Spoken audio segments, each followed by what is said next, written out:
Everybody. Andrew, could I ask you or Olivia to start with the rigmarole around the point of order? Somebody just texted that there's no audio or video on Zoom. It should be on now, so everything should be in working order. Right, because now we've called it to order. Thank you. So good evening, everybody. Thank you for joining us for the CPDC meeting of Monday, August 25th. I am Community Development Director Andrew McNichol. From staff to my right is Senior Planner Olivia Knightley. From the board tonight, we are hosting a hybrid meeting, so we have attendees both in person and over the Zoom. On the board tonight, as you can see in front of you, are members John Arena, Tom Armstrong, Andrew McLaughlin, Hillary Mativ, and Chair Heather Klisch. CPDC member Guy Mangianello may be logging in remotely in just a bit. The board is going to look to follow their standard practice tonight in that the applicants will present their application to the board. The board will provide comment and question amongst themselves and then open for public comment and question from there. As I mentioned, this is a hybrid meeting, so if you're here in person, there's a sign-in sheet in the corner. If you haven't signed in already, please do so. When we get to public comment, please just raise your hand for the chair to acknowledge and find you. We'll ask that you come to the podium, speak your name and address into the record for the public minutes, and go from there. Please speak to the chair. If you're on the Zoom, please find the raise hand feature under reactions, or if your video is on, you can simply wave your hand around and we'll look to capture you that way. Again, name and address for the record. And otherwise, this meeting is being recorded and broadcasted by RCTV and will be posted to their local YouTube channel following the meeting. Wonderful. I think that's it. I think that's it too. And our first agenda item tonight is, in short, Killam. It is the site plan review and stormwater permit for the Killam Elementary School, and we do have a legal notice we should probably read into the record. Hillary, would you like to do that? Notice is hereby given that under Mass General Law, Chapter 48, subsections 48(3), sections 4.3, 4.6, and 5.1.1 of the Reading zoning bylaw and section 7.9 of the Reading general bylaw, the Community Planning and Development Commission will hold a public hearing on Monday, August 25th, 2025 at 7 p.m. in the select board room at Town Hall, and through remote and online measures below to hear the site plan review and stormwater permit application submitted by the Do your best, John. Semiotis Consultants Incorporated on behalf of the town of Reading, the application for the property located at 333 Charles Street, Assessors Map 41, Lot 19. The applicant is proposing to construct a new school to replace the existing Killam Elementary School. On-site improvements proposed include a new parking area, field space, upgraded site utilities, and stormwater infrastructure, landscaping, lighting, and ADA improvements. Copy of the application and accompanying plans are available to the public at Town Hall by appointment and on the town website. Thank you. Okay, wonderful. Thank you. So do we have somebody to present the project? Thank you. Good evening, everyone. I'm Carla Nazar. I'm the chair of the Killam School Building Committee. Thank you for having us and allowing us to spend some time with you. I just wanted to, we're obviously very excited about this project and it is going very well. We have the A team. We have a wonderful owner's project manager, Colliers, and we have an unbelievable design team, LaValle Brenzinger.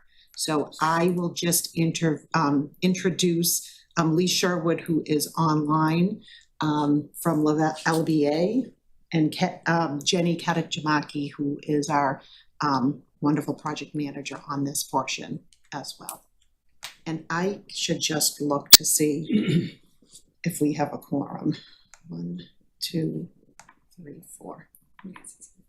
There's only 4 of us. We don't have a quorum. Thank you. Thank you, Carla.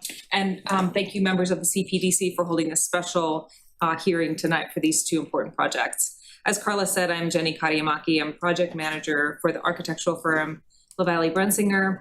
and I lead the design team. Carla introduced Lee Sherwood, principal in charge for La Valley Brensinger. Also joining us online, we have Claudia Ponce de Leon, a civil engineer from Samiotis, and Stephen Garvin, also civil engineer with Samiotis. In the room, we have Jade Cummings, a landscape architect with Terra Inc.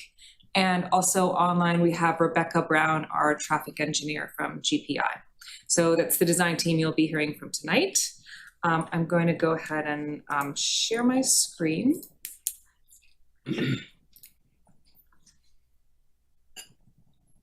We'll add that both town manager and assistant town manager are also online tonight. Okay, wonderful, thank you.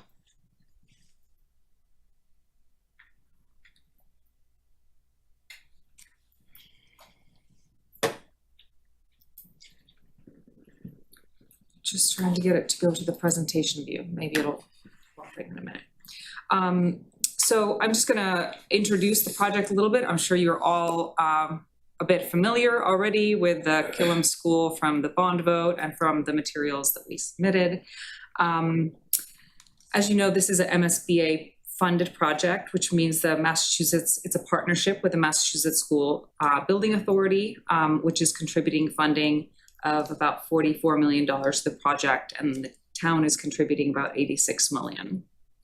The town has been working on this important project since 2021, when the district submitted a statement of interest to the MSBA.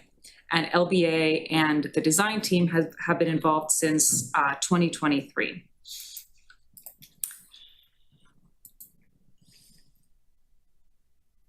What is that? Top of the arrow, farthest right. Or go to slideshow. Try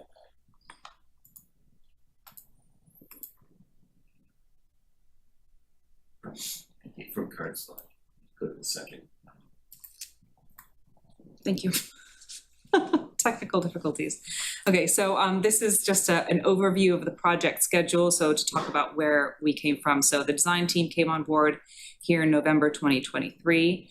We spent 2024 and the first part of 2025 doing a feasibility study and schematic design. We looked at many options. We had a number of community meetings where we engaged with members of the community to solicit their input, get feedback as the design was developing. In May, you all held a bond vote, and it passed with very strong support from the community. Since then, we've been working on the detailed design and working toward issuing the bidding documents. In January, and then kind of looking forward, in January, we expect the early site work to begin. So at that point, the site would be fenced and earthwork would begin. We expect the GC, the primary contract to be awarded in May 2026, and then substantial completion in December 2027. So about a year and a half construction period. We're expecting move-in February, over February break in 2028. And then for the rest of 2028 into the fall, there would be construction of the site work on the other half of the site. And I'll go through that phasing again a little bit later. As you know, the site is on the existing Killam School site. It's between Charles and Haverhill Streets.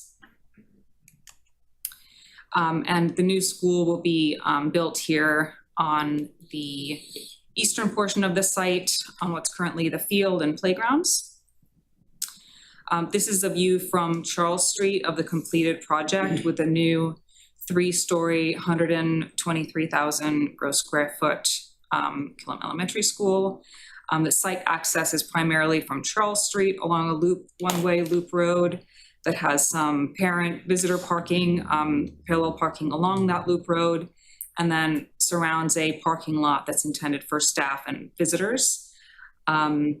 There's 2 playgrounds. So one is for the kindergarten through 5th graders, synthetic turf field, and a what we call the WOW Center. It's more of a nature-based learning and play area. Looking from Haverhill Street, there is an entrance that's for buses only. Bus drop-off is here to the south of the building. On the Haverhill Street side, there's a dedicated playground for the preschoolers, an outdoor dining area off the cafeteria, and a loading dock to the north of the building. Lee's going to talk a little bit about the material selection and massing of the building. Thank you, Jenny. It's weird to see different people in the seats that we've been going to that room for the last 2 years. Because this is a fairly large building and we built it 3 stories in order to make it fit while the existing building was in place, the challenge was kind of the scale and the materiality of the building. And basically what you see here is you see on the left, you'll see like the gymnasium on the 2nd floor and above. And on the right, you see the school building proper. And what we did was we took the lower level, which is the pre-K building, and made it out of a certain color brick that kind of, when we looked at it, was reminiscent of the base of your beautiful library. Not the yellow brick above, but the down below with all the brickwork. And then the entrance is really the space in between. We had a lot of meetings with the client, to really understand the materiality. Basically, the brick, the more normal brick above, the red brick, represents the K through 5 school, and the more kind of warm and engaging brick down below is for the pre-K. And we have some kind of wood panel system. It's not really wood, it's phenolic, so it's basically indestructible there. And nothing on the exterior of this building needs to be painted or over, it's all kind of very durable. And those areas happen at bump outs and other areas like that. So this is a view from across the field on Charles Street. It's kind of nice to push it away and give it over to the neighborhood like this. In the next view, you see coming around the side, the Haverhill side. And again, on the left, you see kind of a bump out where some of the classrooms slide out. And then those are always stairs where you see those panels come out. The committee was very interested in this being an efficient building, but we like to pride ourselves in making efficient buildings that still feel and look nice. A lot of what we were trying to do here was to step the scale with material and allow the building to step and to break up into smaller pieces, since we're used to doing larger buildings. If you look, you'll see kind of the playground along the street, but that will be a safety rated fence for impact, believe it or not. And it's set back a little bit. Down the street, you start to see where the cafetorium is, or the cafeteria. So if you hit the next button, you see the cafeteria, it's with the wood panel. A lot of times when we're looking at this kind of wood look panel, it's really in deference to the more residential houses and things like that are around. But, I think a building like this needs to have varying stepping and scale just to fit and to feel like it belongs. So we have other materials like a base that looks like granite, again, like your library. And we're trying to make this a contemporary building that still feels warm and inviting. Next. So when we come all the way around to the entrance, you can, at least here, you can really see the detailing. There's a strong base at the bottom for protection. Then there's that kind of purplish brick with some brick pattern there that really is at the, breaks down the scale for the scale of the kids. And that canopy comes out so everybody who gets dropped off knows where to go. The kids are very well protected from the drop-off area.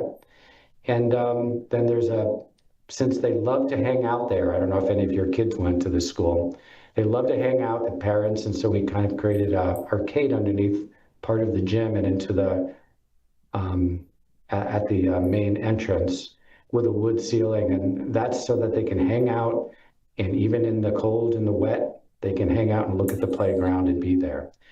Not much more I want to say about before I turn it back to Jenny, other than because this is a MSBA project, it will be an extraordinarily sustainable building energy-wise, geothermal and other systems, but also it will meet the opt-in, not just the stretch code, but the opt-in code, because that gave us benefits through the MSBA, which they really support. And so we really went all in with the group to get the most feasible building possible. I'm going to hand it back to Jenny. Thanks, Lee. Just quickly looking at the ground floor plan to understand the entrances, we have a main and visitor entry that leads you into a secure vestibule where visitors can be vetted and before they're allowed into the building. Really anyone entering the building, unless they have a card access, would be entering through the main entry. All the other doors would only be by card access, but students would be able to exit and re-enter with a staff member to get to the preschool playground, to get to the outdoor dining, and to also use this secondary door for access to the playground. Just touching back on the phasing, as I mentioned in this first diagram, the first phase is expected to begin in January with early site work, and then the site will look relatively similar to this. We'll have a temporary play area. The existing parking and drop-off and pickup flow will not be impacted during this construction phase. Then once the new building is completed and the students move over into the new building, then the area around the existing building will be fenced and that demolition will begin, and then site work will be completed. And then I'll turn it over to Claudia to talk about civil and stormwater. Thank you, Jenny. I'm Claudia Ponce de Leon with Samiotis Consultants. And as you see on the screen, this is the well-known existing Killam Elementary School. The existing building is located on the western side of the property with 53 existing parking spaces distributed around the school. There's 2 curb cuts off of Charles Street that provide one-way access in and out of the school currently. Additionally, there's, thank you, no worries. Additionally, there's one existing fire hydrant to the south of the playfields, and all existing utilities on site extend from municipal services on either streets. So we can now go to the next slide. Could you point out where the hydrant is for the fire department? Is it right here, Claudia? So south of the baseball field to the right and up. Do you see it in the middle, in between the school and the drive? It's in blue. So you see the baseball field south and west. Oh, this one? Along the, yes, that's where the existing fire hydrant is. Sorry, just to be clear, you're saying in the as-built, there'll be a hydrant there to facilitate water to the site, true? I'm saying this is the existing fire hydrant on site Okay, that's existing. currently. In the design, where will that be relocated to? It's in a few slides from now. This is just discussing the existing site. Okay. So we are proposing 3 fire hydrants and we shall get there. So for soil erosion, we are proposing a silt fence with compost silt socks along the northern and eastern and southern perimeters of the site, along with 2 construction entrances along Haverhill Street. If we jump into the next slide, we can go straight into utilities. Oh, I apologize, into site layout. So this is the proposed new building. It's going to be on the eastern side of the property.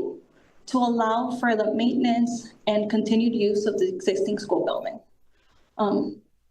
The new entrance to the site will be a loop road as well that extends from Charles Street and allows additional queuing onto the site with two one-way entrances, with two one-way lanes at the main entrance to facilitate picking up and drop off.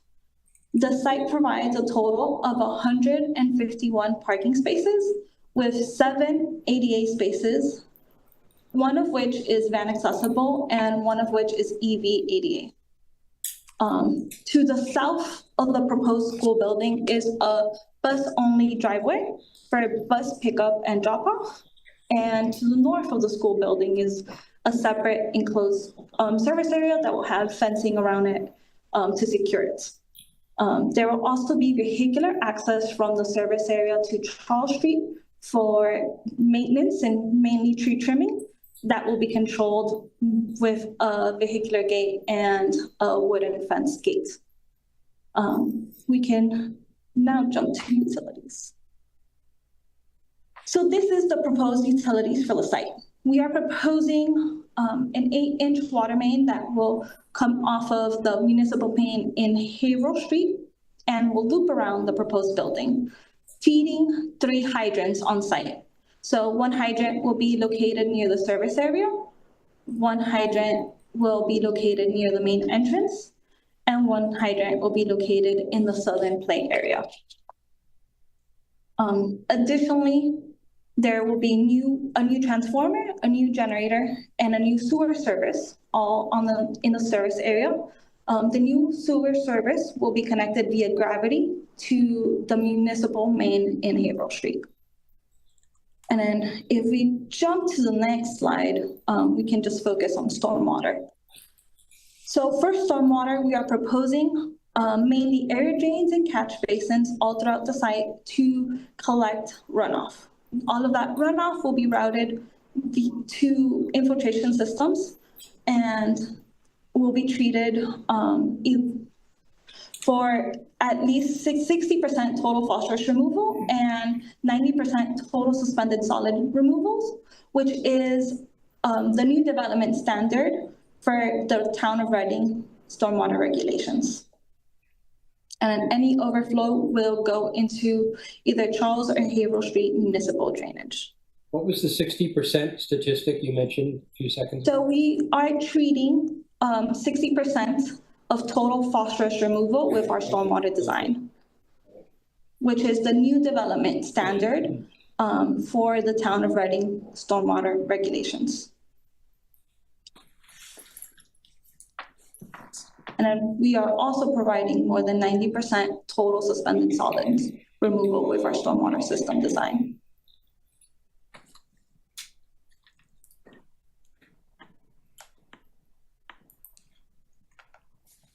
And I think I'll hand it over to Jade now. Thanks, Claudia. Thank you. Thank you, Claudia. Good evening, everyone. My name is Jade Cummings. I'm a landscape architect with Terra Inc. We have been working closely with Samiotis and LBA and GPI, as soon as the roadways and parking lots were established, the location of the building, the utilities, then we come through and we work on the programming for the students. How do we create spaces that will engage these children, that will maintain accessibility, visibility, and safety at all times, while also providing opportunities to engage children with different needs. Inclusivity is a primary aspect of our design, and I will run through the outdoor program. Jenny briefly ran through it earlier, but I'll just emphasize again. Starting on the west side of the project along Charles Street, as we move east, we have a naturalized vegetative area along Charles Street that then opens up into what we're calling the WOW Center. And it's an informal outdoor play space for the children where they can be creative, they can get their hands into nature and be under the tree canopies. Continuing to the east, we have an open synthetic turf field. It will be unprogrammed to allow for any type of imaginative use. So it is not going to be specifically for any one type of sport, but will be up for grabs for however kids want to run. If they want to have cones out there and play, there will be opportunity on the central field. Continuing to the east, we have a more active and formalized playground for K through 5 children with foursquare, some hopscotch, and then you can see from some of the character imagery around the slides, your expected types of play with swings and slides, different types of play elements that will encourage strength, motion, tactility, auditory, to really stimulate the senses for the kids. Continuing to the east side of the elementary school, we will have a tree-lined street along Haverhill. As Lee mentioned earlier, we are working closely with the fence manufacturer to ensure that we have an anti-crash fence along Haverhill Street. And on the other side of the fence, we will have the RISE program for the pre-K children. And then to the north, as Jenny mentioned earlier, we will have outdoor seating outside of the cafeteria with outdoor tables for outdoor learning when the weather is good. So that is, I will hand it over to back to me. I think it's going to Rebecca. We'll see what slide pops up. Okay, and over to Rebecca for traffic. All right, thank you very much, Jade. So this may not be quite as attractive as some of the architecture and landscape, but I just want to walk you through a little bit the traffic study that was put together and kind of how the traffic flow is planned to work on the site. So we did actually do a traffic study where we went out and we looked at sort of the on-site operations of the existing school, as well as what the operations look like at a number of the intersections surrounding the school, to kind of find out how do things operate today, what can we improve on in the future to make things a little bit better at the new school now that we're working with a blank slate. So if you want to go to the next slide. So some of the things that we kind of saw in the morning, obviously were a lot of vehicles parking on the streets. We did record the number of vehicles that were parked on the street, as well as the queuing that occurred to get into the drop-off area. So right now in the morning, parents are allowed to drive onto the campus in the morning to be able to drop off right at the front door. And you can see the blue and the green lines that extend out onto Charles Street, representing the queue of vehicles trying to get into that drop-off area. And then you can see all the black dots represent vehicles who are parked in and around the surrounding area in the morning for being able to drop off their students. So we were able to count, kind of how many vehicles fit in the drop-off zone, how many vehicles were arriving and exiting in the morning and as well as in the afternoon, to be able to estimate how much traffic would actually be generated by the project and how much we needed to be able to accommodate in terms of parking and drop-off queuing and pickup queuing. If you want to go to the next slide. So in the afternoon, parents are not allowed onto the site today. Only buses are allowed onto the site. So you see a lot more parking in the neighborhood in the afternoon. And that was one of the things that we actually talked to the neighborhood and the parents of the students about was, do they want to park and walk in to get their students, or would they prefer rolling pickup? And what we heard from people is that they actually prefer to park and walk in to pick up their students in a lot of cases, because it's how they develop social interactions with other parents and get to know their children's friends and their parents. So if you want to advance to the next slide. So as we were looking to develop the future site, we wanted to keep some of these things in mind. So we wanted to improve the pedestrian safety, because we heard loud and clear that people would prefer to park and go pick up their students, but that does create some walking issues with people parking along the streets that can impact pedestrian safety as cars are parked up on the sidewalks, opening their doors out into the sidewalks. So we wanted to create something that would work there and be much safer for getting people in. We also wanted to alleviate some of the off-site queuing that we saw occurring down Charles Street, particularly in the morning time period where we saw cars backing up for quite a ways for that rolling drop-off in the morning. And then we wanted to also create some areas that would provide adequate parking so that there wouldn't be so much parking in and around the surrounding neighborhoods.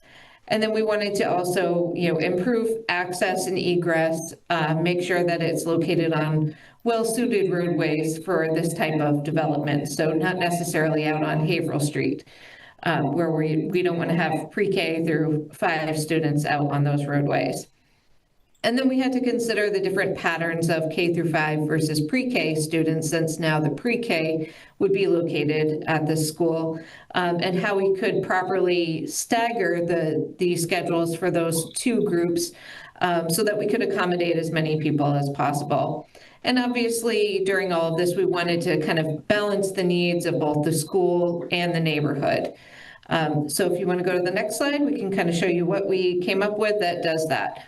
And I know that Jenny kind of walked through a little bit this circulation pattern already, but what is proposed is that buses would enter in from Haverhill Street, and they would drop off along the southerly side of the building within a dedicated bus loading and unloading zone. And then they would continue out and exit out through a main loop road that would come up in front of the school. That would have a one-way entrance across from Boswell Road. And it would continue around up towards the front, where you can see in the blue there, that represents sort of the loading and unloading zone for parents. And then parents would then circulate after dropping off their students. They would circulate back out through an egress-only driveway, kind of at the northerly end there. In the morning time, we anticipate that, similar to what there is now, there would be a rolling queue, so that parents would be able to pull in, as we mentioned, pull up into that active loading and unloading zone, drop their student off, and continue out. In the afternoon, however, this loop would essentially do double duty, because in the afternoon, we've heard that parents would prefer to park and then walk over to get their students. So along the perimeter of this loop, you can see in red, that is an area that would be dedicated for parent parking or visitor parking, where they would be able to pull in and park along that roadway. Now, we understand that some of the older students may choose to walk and meet their parents, and for those that may want to do that, they will have the ability. So parents would be able to pull up and into that active loading and unloading zone and then pull back out as well, if they want to meet their students. And then the remainder of the parking would be accommodated on one side of the roadway along Charles Street. So currently, parking is allowed along both sides of Charles Street. And Charles Street is striped for 1 lane in each direction, but it really isn't quite wide enough to accommodate parking lanes on both sides of the road. And as a result, cars are pulling up into the sidewalks, and people are having to sort of, it almost operates like a one-way roadway or 1 lane roadway at times, where vehicles are having to stagger and wait for oncoming traffic to go so that they can get out around parked vehicles. In the future, we are looking at options to essentially create 1 lane of dedicated parking along the school side of the street, and then have two-way traffic flow within its own separate lanes along Charles Street. And that would be able to accommodate all of the additional parking that would extend out onto the streets.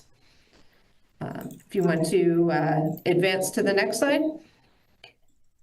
So what we did was we wanted to make sure that everything could be accommodated on the site or within the surrounding area parking. So we did estimate the number of vehicles that would be generated both by the K through 5 and by the pre-K arrival based on the total number of students, people who participate in before and after school programs, students who are bused or use the special education vans, based on the number of students who are walking and biking that were experienced at the school, at the existing school, and then also based on the current absentee rate and the number of siblings per household.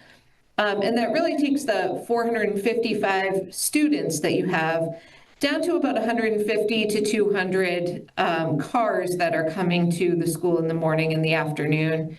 And then for the pre-K students, that brings the 165 students down to 81 vehicles dropping off in the morning and 53 being picked up in the afternoon.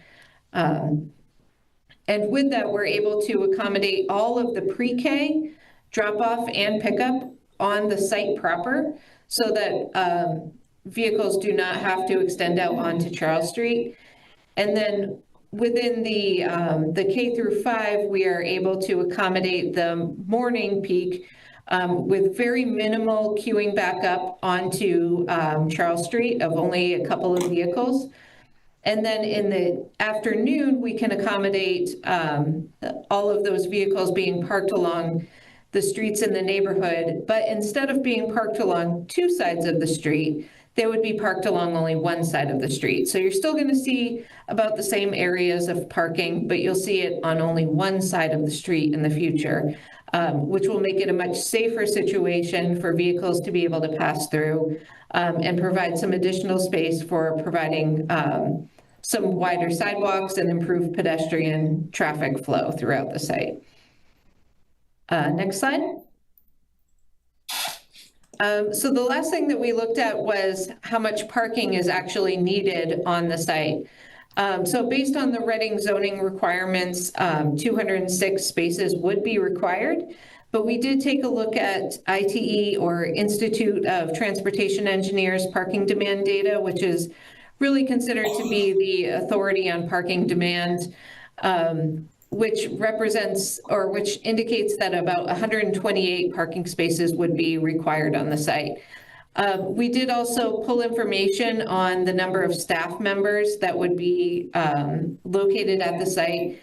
And based on providing 1 space per staff member, we can fit 151 parking spaces on the site. So that would be enough for 1 space per staff member, plus 36 visitor parking spaces, which again could do that double duty of serving as parking for parents picking up in the afternoon. So with that, you can kind of see during the dismissal what we anticipate to be able to accommodate. So essentially during the pre-K, of the 53 vehicles coming to the site, we could accommodate 26 of those on the site itself, and then 27 along Charles Street, where they're on the site side and they can easily walk without having to cross the roadway for those young students.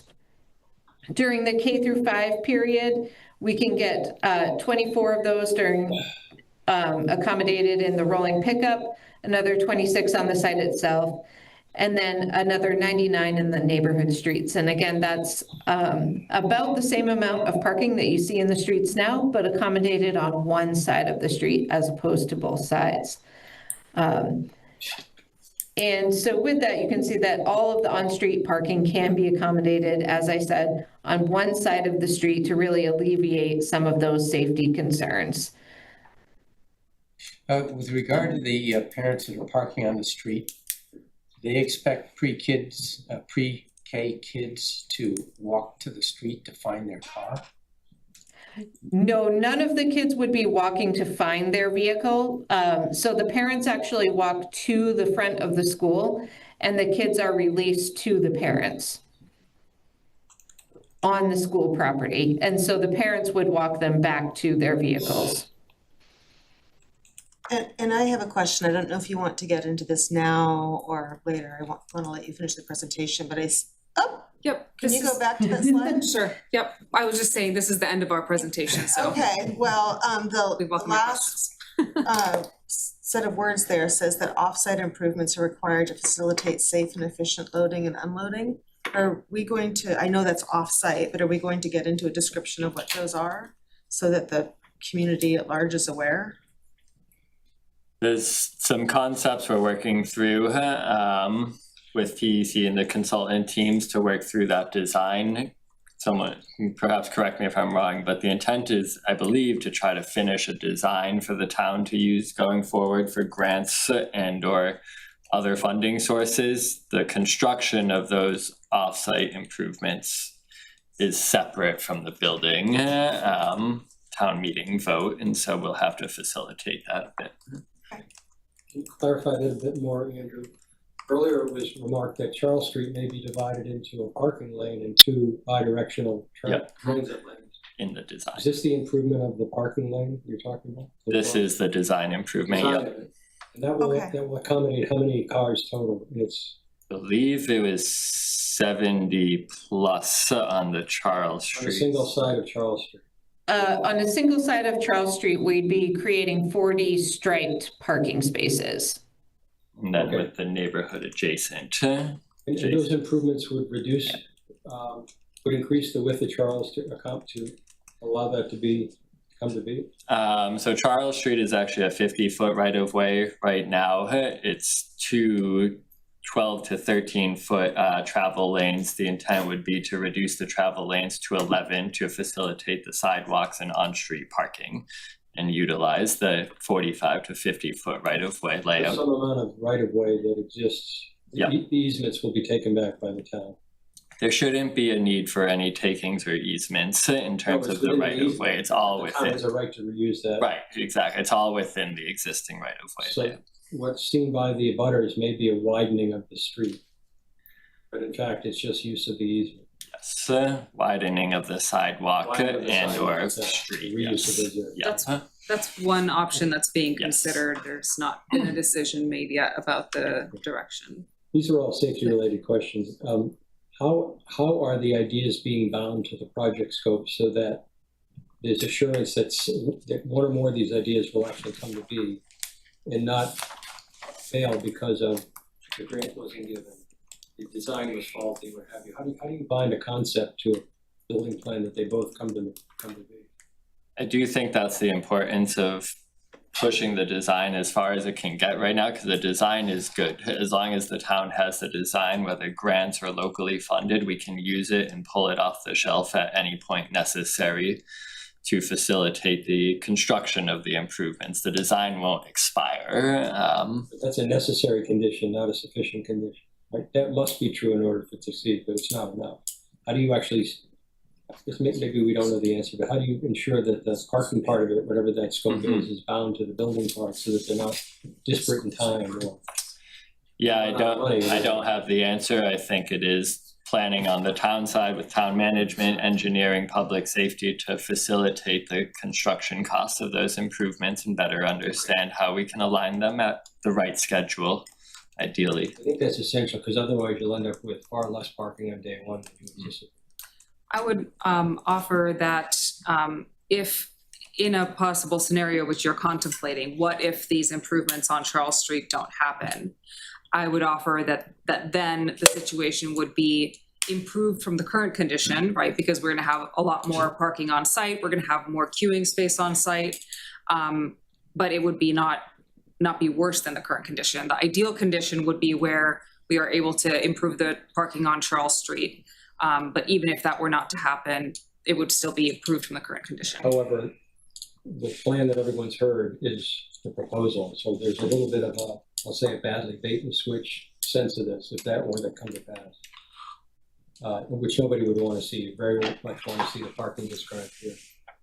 How many, in slide 23, when you were talking about number of students in that analysis, how many students are in that plan versus the current population of students? It was the yes, that's the to be built plan, but if you said the total number of students in that analysis, how does that differ from the current students? I believe the current number of students is 435. It varies, like students leave, it's like. No, but is off it by a few. is it rough parity or is it dramatic? It's about 435 currently, and in the future it will be 635 is the expected population, because we're adding all of the preschool classrooms from the whole district are being located in this one school. And if you take this plan, do you rate it to 400? Do you get a result that seems to mirror what you have today in practical? So in terms of the traffic, because the students are arriving at different times, the worst condition is when, correct me if I'm wrong, Rebecca, but when the worst traffic condition is in the afternoon drop-off when the K-5 students are being dismissed, and that would be, it's equivalent to what you have today. So is the large number required? I think it was 200 and, I don't, it was just up there. I think it's the previous slide. The 200 parent drop-off vehicles. The amount of parking spaces, I think we said. 6, so it's. Oh, I see, yep, per the zoning. Yeah, the Reading zoning requires 206, which is one per staff plus one per 7 Is students. that based upon the current demand? That's the That's- zoning requirement. That's just the base. I know, based upon That's what the based on capacity of the- it, it's that's- not based upon projected growth. That's That is based on the, yes. It's proposed. based on the design enrollment, so the 635 Okay. students that the school is being designed for, not the 435 students that currently attend. And the 151 is what the proposed plan gets with the improvements or without? With the improvements. So that roughly, what would you say, 40 or 70? What was it? About 40 to 70, if you count abutting neighborhoods like Dana and Boswell, it starts to creep up a bit. But on Charles Street, about 40. So without that potential off-site improvements, we're not even meeting the ITE. So I want to make something clear, the 206 spaces is not how many cars are actually coming to the area that need to be parked somewhere. That is just a straight calculation based on the zoning bylaws that say that that's how much parking you should have for a school.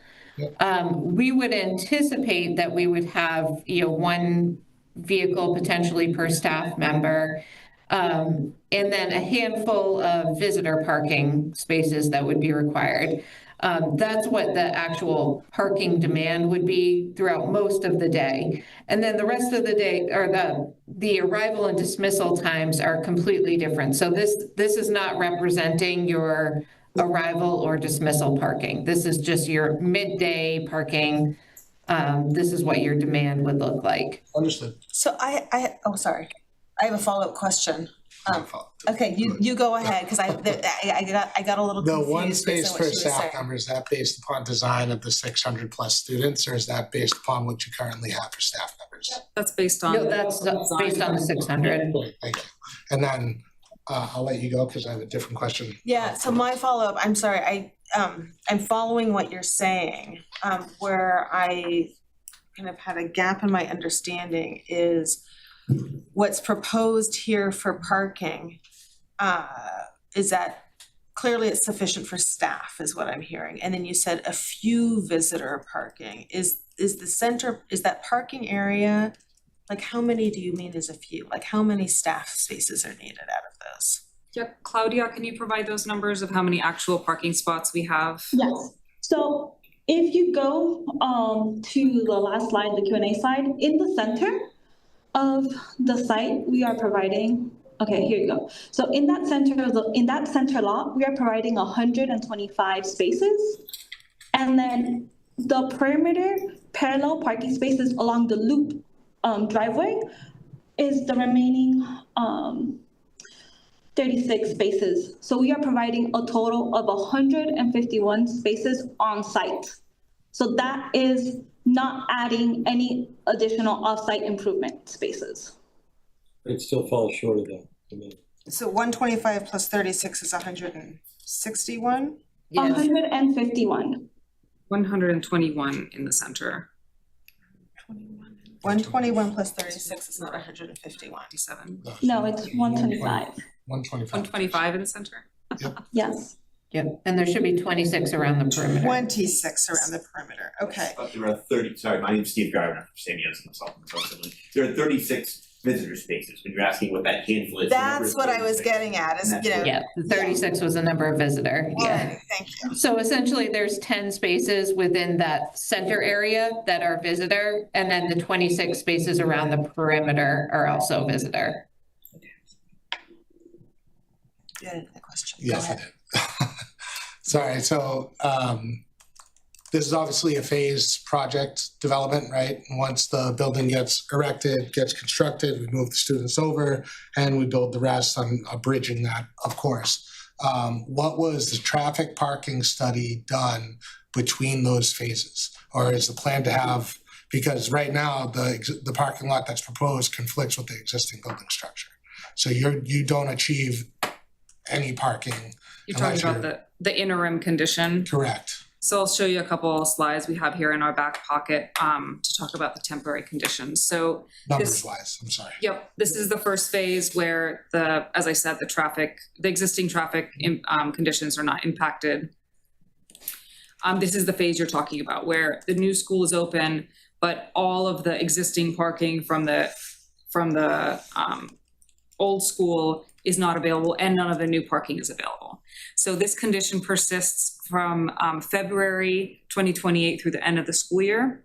And during that time, we have come to an agreement with the church that's 2 doors down. St. Athanasius, thank you. And we're gonna have the staff parking there for 70 staff. And the school building committee is working on putting together an agreement with the church for that temporary parking. So staff would park there and walk over. Parents, there will be a shared, this road along the south, which ultimately will be the bus access road.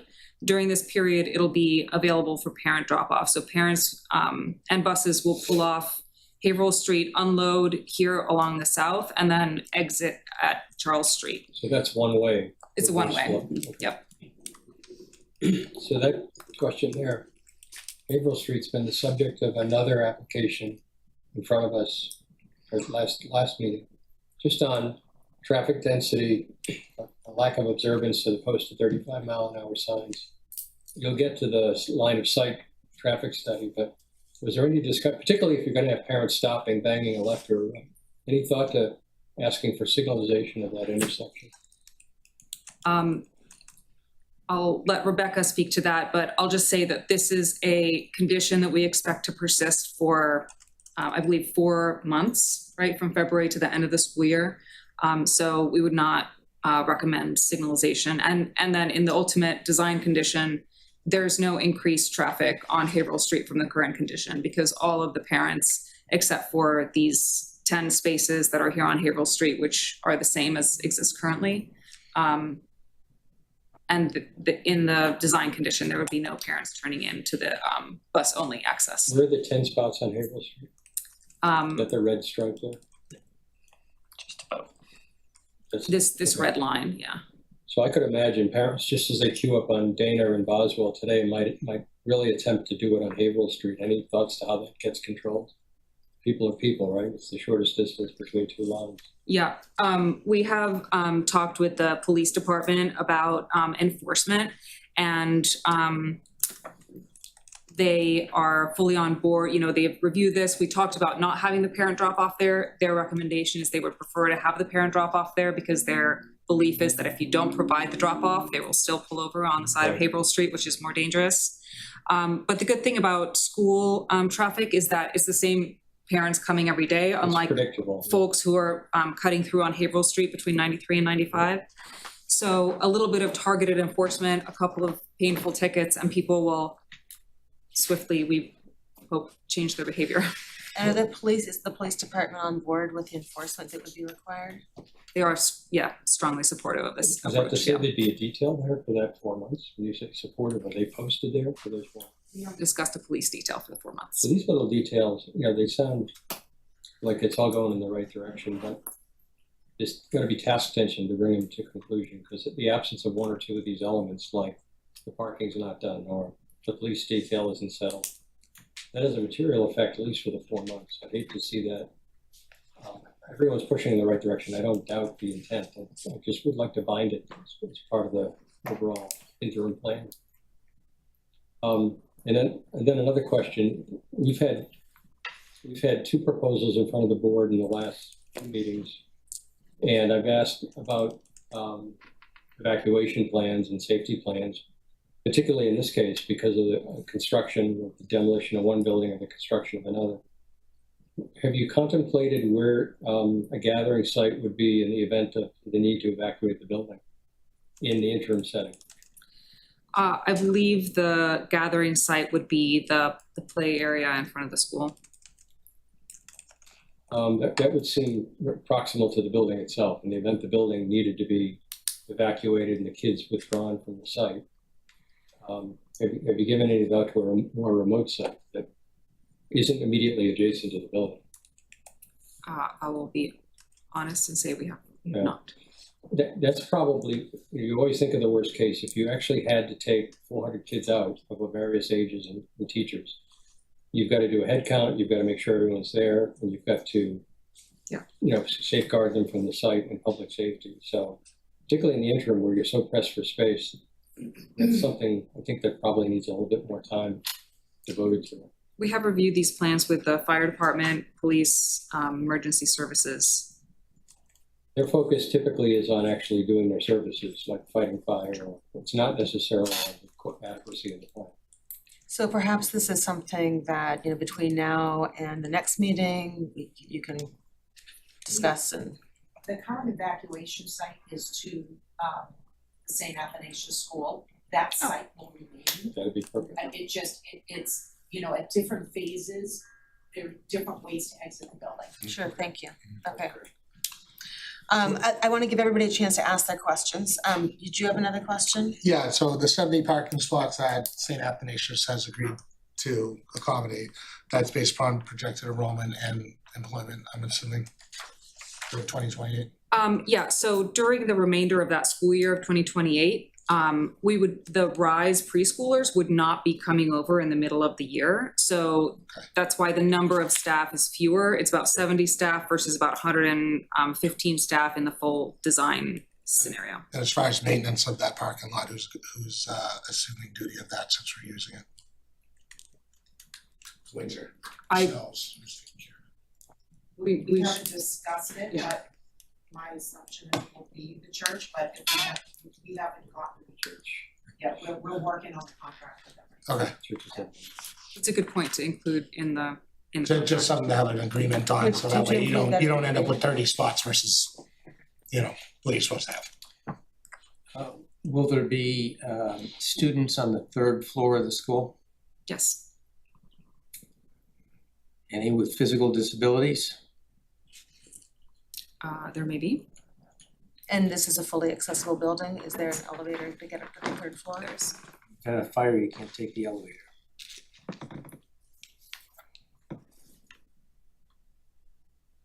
Have you thought about evacuation of the building? With ADA. The building does meet the code. I would have to come back to my team to understand what the approach is for evacuation of folks who are not able to use the stairs. Okay, thank you. And the preschoolers will only be on the first floor? On the ground floor, yes.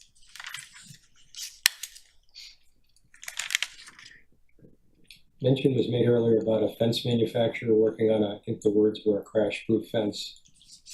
Does that product exist? Is it being offered, or is this something that they're designing for this purpose? The product does exist, and we are working with the fence manufacturer to understand, given the existing conditions and proposed conditions that will be along Haverhill Street, how to most effectively design that fence. As you sit here today, does it fit within the envelope of the product? Likely fit within it as you understand it? At this time, the fence does, yes. We have future coordination. We'll be certain to work with Steve and his team on the utilities. So that fine-tuned coordination has yet to occur, but the fence manufacturer is confident that they have a product that will keep the children safe. Yeah, we don't anticipate, it's more of, you'll see sort of bollards, right? And then the fence is more the decorative piece of it, but you either end up with more bollards or a fence that would withstand that. So it's actually not this fence necessarily, but backed up by the bollards. Exactly. Well, they're the posts, right? They've designed to that level, so that's what you're really. Okay. I have a follow-up question about fencing. Is there proposed fencing on the Charles Street side by where the natural play area is as well? Yes, there will be a fence along the Charles Street side, along that vegetated zone. Yep. And we are currently working with the school to understand internally where they would like to have those fences relative to the playground and which spaces should be enclosed with fences on the side, but we will have a perimeter fence along Charles Street and then along the Okay. I have another quick question, as long as I have my questions. How big is that turf field? I'm looking for the dimensions and I can't find them on the I plans believe it's easily. 150 by 220. Right, I would have to take a. Claudia might be able to just take the dimensions good quickly, call. virtually.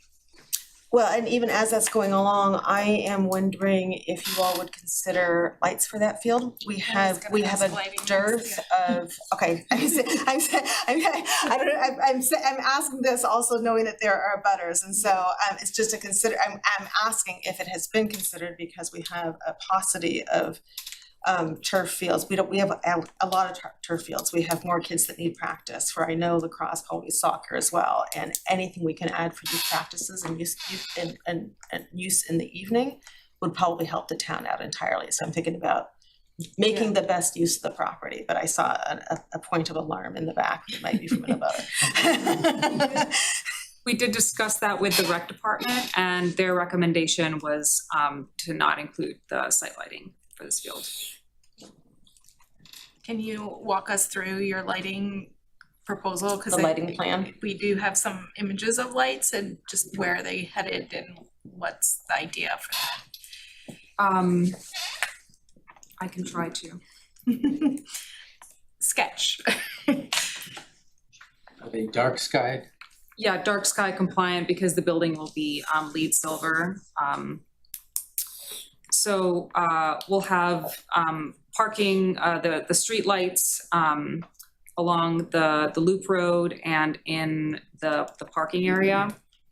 And then I believe we had some lower bollard type lights that would be in the pedestrian areas. Generally, our approach is to provide safe walking and safety for visibility for people going to their cars. But the intent is not for the playground or the fields to be lit to be used at night. Thank you. Back on parking, there's 43 spots on Charles. Would the incremental spots on Dana and Boswell also receive the improvements to get to the 70, was it 73? Was that There's intersection improvements in terms of the crosswalk at Dana. dedicated parking spots? No, It's not within scope, even though you're depending on them to be there? not within this design program that's focused on the frontage of the school and joining areas, but those right-of-ways, I believe off the top of my head, are a bit more narrow as well. So if I could respond, I think the one thing I think that we are asking for a waiver or variance to the zoning for the 206. We don't believe as a team in all the studies we've done, we need 206 spaces.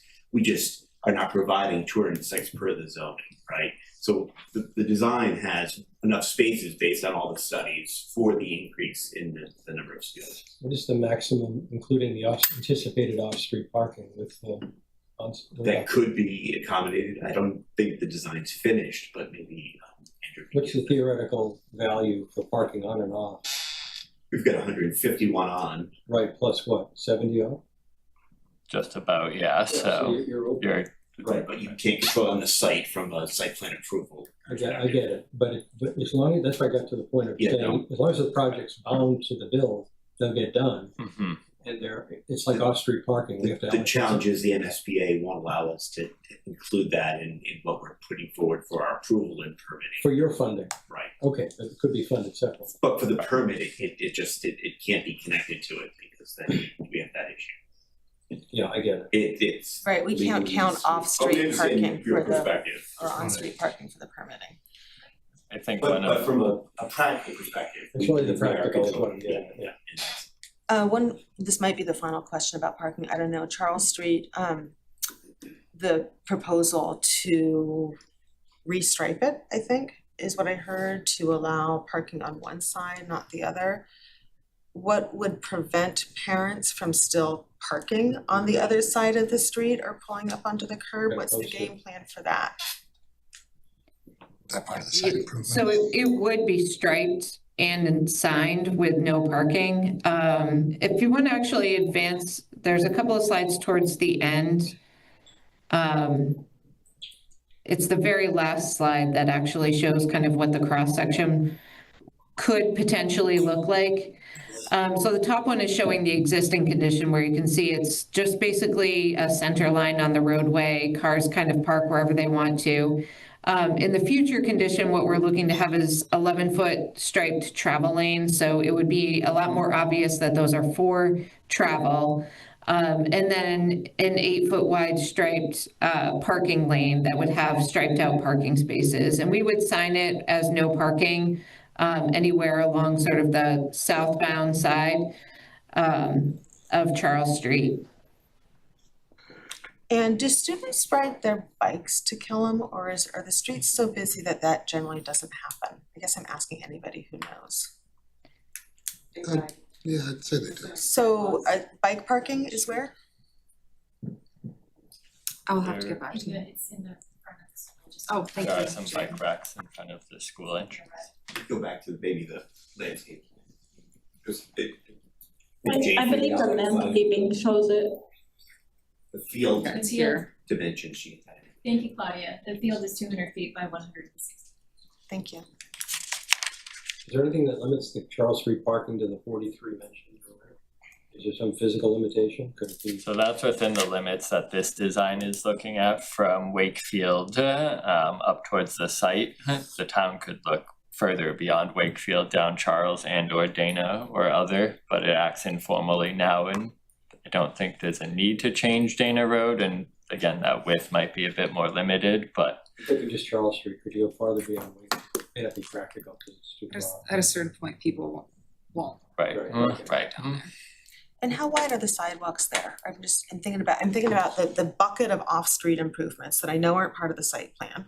Unless it takes some of the property, I suppose. But are the sidewalks, as long as we're talking about this, are they adequate for like walking and kids biking, or are they crammed also? Existing is 6 feet, correct me if I'm wrong, Rebecca, but we're looking at 8, possibly 8 to 10 feet, 8 feet being the near minimum in terms of like a quasi shared use type mode to fit bikes and pedestrians.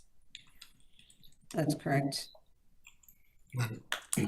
That would be, I think, probably productive to have that be well used and safer for families and kids.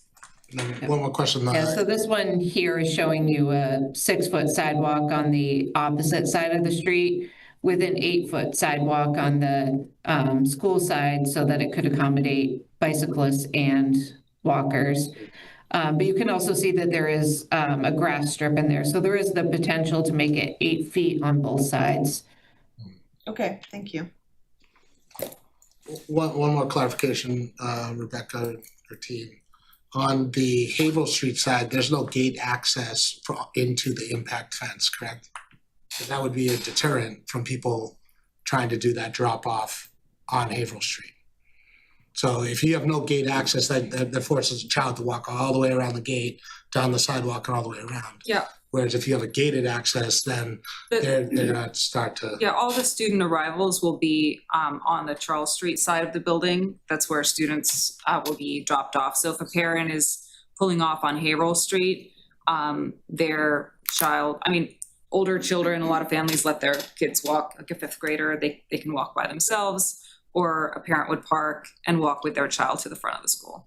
Yeah. They wouldn't be able to get in from the Just side. right. There's no gated access from. There's no gates and the entrance is in the middle of the school. Awesome, thank you. So John, I think that kind of hits on some of, how much traffic is gonna come on Havel Street for drop off. You're not gonna drop your kid a quarter mile away, to the north side of the school, hopefully. You don't mean automobiles, you mean people. You can't get in. Correct. Haverhill Street. Correct. It's a one-way gate out. Correct. For buses. Buses will be open, that'll be it. Are there other waivers you're asking for? Height. Like parking. 3rd floor. I believe there's a chain link fence on what is technically the side setback here. That was a landscape standard waiver, but there is landscape screening to go with it. And there was one more. Environmental impact. Environmental impact statement, thank you. Any other questions from the commission? If not, I'll open it up to the community.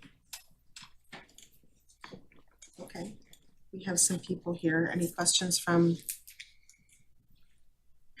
neighbors or butters? Yes, please, and please come up and, Shall I stop sharing, or shall I leave this up to answer questions? why don't you leave it up in case Yeah. people want to refer to that? But we do need to kind of share the podium because people need to be able to use the microphone. Thank you. Nancy Doctor, Pearl Street and Precinct 1 meeting member. Beautiful building, by the way. Thank you. I have two questions. One is, how is the public going to be informed ongoing about this project? Is there going to be timely audits? If so, financially, how will they be presented? The reason why I'm asking is it was disclosed this month that the school department, it's my word I'm using, I believe, misused town meeting funds for the field house. A few years ago, town meeting approved money to renovate the police department. Part of that renovation was to move the health department to the police department. That never happened. Those funds were never returned. This is a very large project of taxpayer money. So is ReCal.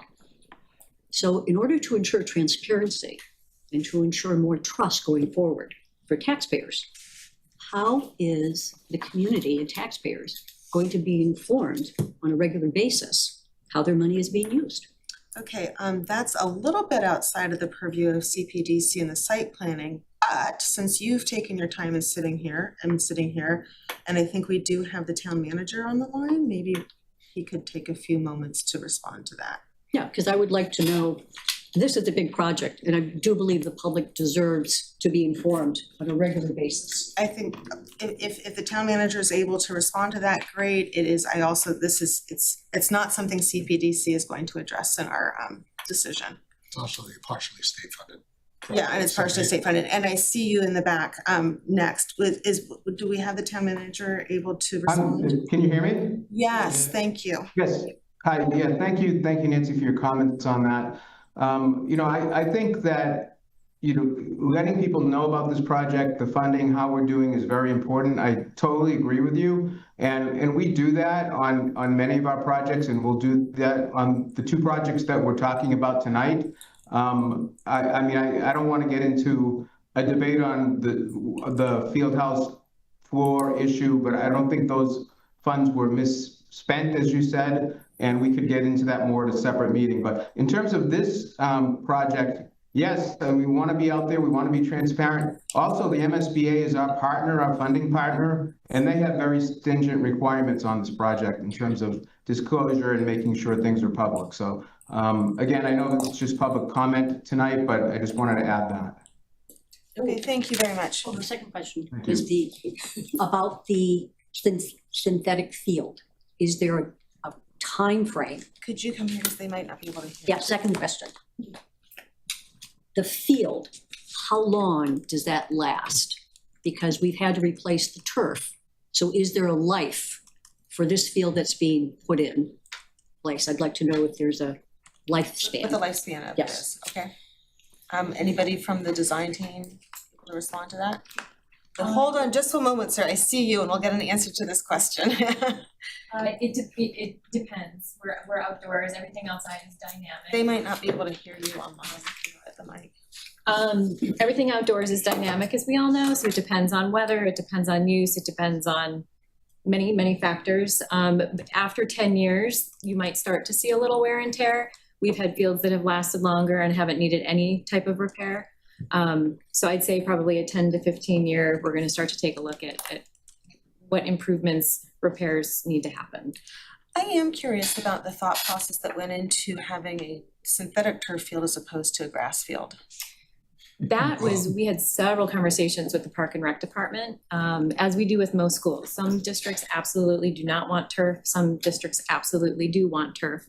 In this instance, given the use that has happened on this field, and our understanding is that the existing field is often a dirt mud pit, deemed unusable most of the time. The Parks and Rec Department was highly encouraging of a synthetic turf field so that they could have multi-use and minimal maintenance. Okay, thank you. So you've been waiting, thank you. Michael Holmes, 347 Charles Street. When you start talking 8-foot sidewalks on each side, 2 lanes of travel, and a parking lane, is there enough room without taking property from people? I think that's a. It goes back to the easement. There is, yes, so that layout that we had showed is actually from the existing back of sidewalk to the existing back of sidewalk. Okay. So there would be no takings or anything if that were to be the layout that was selected. Okay, and during the construction process, the backfield gets drained through a pipe that goes underneath Haverhill Street. Is there any issue that's gonna be arisen when this project starts? That pipe clogs up. I've had to go there and unclog that pipe because the backfield floods out. It floods my yard. So is there any way we're gonna address that? Yes, so we are improving, if you go back to the stormwater slide, we're currently proposing to improve all stormwater on that site. That drain in the back lot, in the playfield, will be replaced. So that backfield will now be the building footprint. And there will be a roof drain that drains to the infiltration system, and there will be a lot more catch basins. The current site only has 3 catch basins. There's not a lot of structures that are collecting runoff. So now we will be collecting runoff and routing it through infiltration systems to then overflow to the municipal drainage system. And so we are improving the peak rate of runoff. And the infiltration systems, just to be clear, will be underground, right? Yes, they will be underground. So that stormwater design is phased along with construction, so there's the tie-ins appropriate. So right now, if you've done a site walkthrough, you'll see there's a berm on the north side. Mm-hmm. The berm has been cut about 18 inches out of the berm. So the town funnels the water down into my yard. So here's where my issue arises. I already have the town that's supposed to be a good neighbor funneling water into my yard. Now you're gonna start a project. So hopefully the issue gets addressed while it's being built and after it's built. And my last question is the elevation from the parking lot to my yard. How is that gonna be addressed? Is there gonna be a wall or? Where is your yard? Can you help us to like, where is your So property I'm in on the relationship north to side this? right here. Okay, On Charles Street, this Correct. property? Yep. okay. So you're asking about the elevation between. So the parking elevation lot? is up here and it goes down into my yard. Uh-huh. All the water goes into my yard now. Got it, okay, So you're gonna have a level field. right. There has to be a slope or something. Yeah, I think that we're regrading the whole site, so this is all gonna be lower in relation to your yard, and then this will be kind of steeper. But there will not be, Claudia, correct me if I'm wrong, there will not be any runoff from the site into your yard.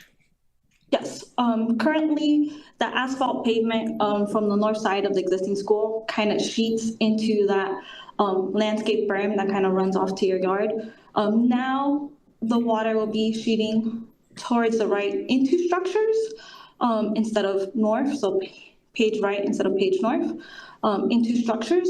And then we are also adding an additional swale with catch basins and area drains along the northern edge to capture any runoff that does go in that direction, and routing all of that to that infiltration system under the basketball courts.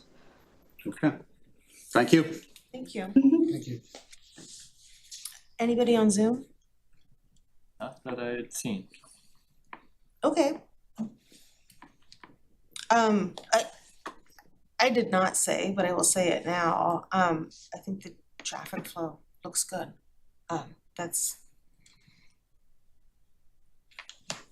would love to be a parent and be able to drive in wouldn't and drive out like that. Good, I might say it's maybe about the best that can be done.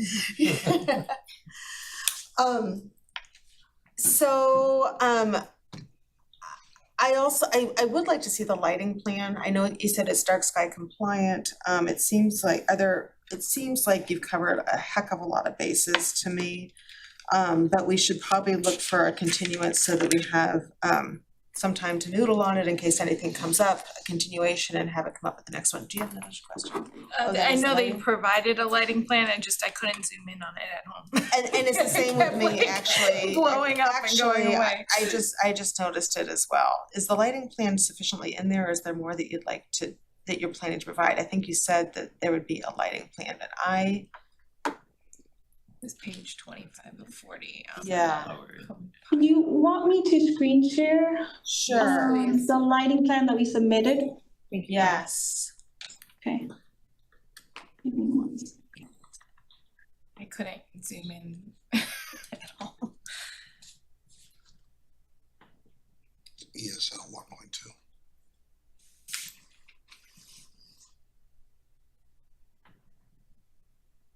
Can everyone see my screen?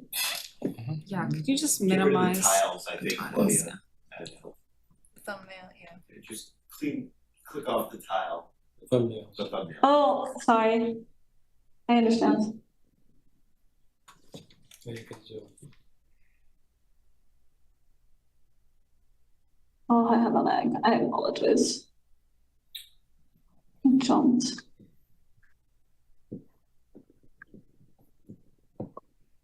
Perfect. You can zoom in even more, because that is all the foot candles, that has the, Yeah, I saw that it went to 0 on the north side of the site, but that's I actually think. and then this when I is tried to zoom pretty down, I good. lost it entirely. Yeah, exactly. or scroll down. It shows all the cones. maybe a quarter of the site, Claudia. Would you rather see the front or the back?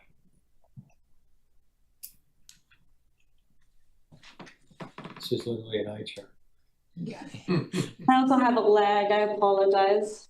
It's But can I, predominantly building and parking lot lighting. Yep. So it does go down to 0. so it does go down to 0 right along the edge Okay. here. Are those lines, are they half a foot candle or 1 foot candle? What are those kind of contour for the foot candles? Right, you see them, that's probably some sort of a, Yeah, the throw of it's the either a half or a yeah. quarter foot candle probably it's showing, and then it goes to 0. The intention to Trying have to these on timers for coordinating illumination in the evening, or is there provision to do We that? would have to get back to you about that and review with the police department. I suspect that they would want to leave the lights on. They do drive-bys at night to, make sure there's no vandalism. No, I get all that. There may be a desire to at least have the provision for it, even if it's not used initially. Lighting is a contentious subject when you have these butters, so. There are requirements that for safety, there's like a certain level that has to meet. There are for safety, but I can ask for more info on if it's switched, timed, how it will operate. It'd likely be a significant improvement on the existing lighting for the school, right, that would not be dark sky compliant and much more. No Whereas question, it's an improvement. whatever the police department likes to see for all their campuses, we're gonna continue to follow that. Right, of course. Do you have a topo map? Because where the new school's to be located, it's lower than the existing school. Correct, there's grading. Is there gonna be a basement in the new building? No. What's the final grade? Is that a 1% grade or 2% grade? So the proposed building grade is 90.5.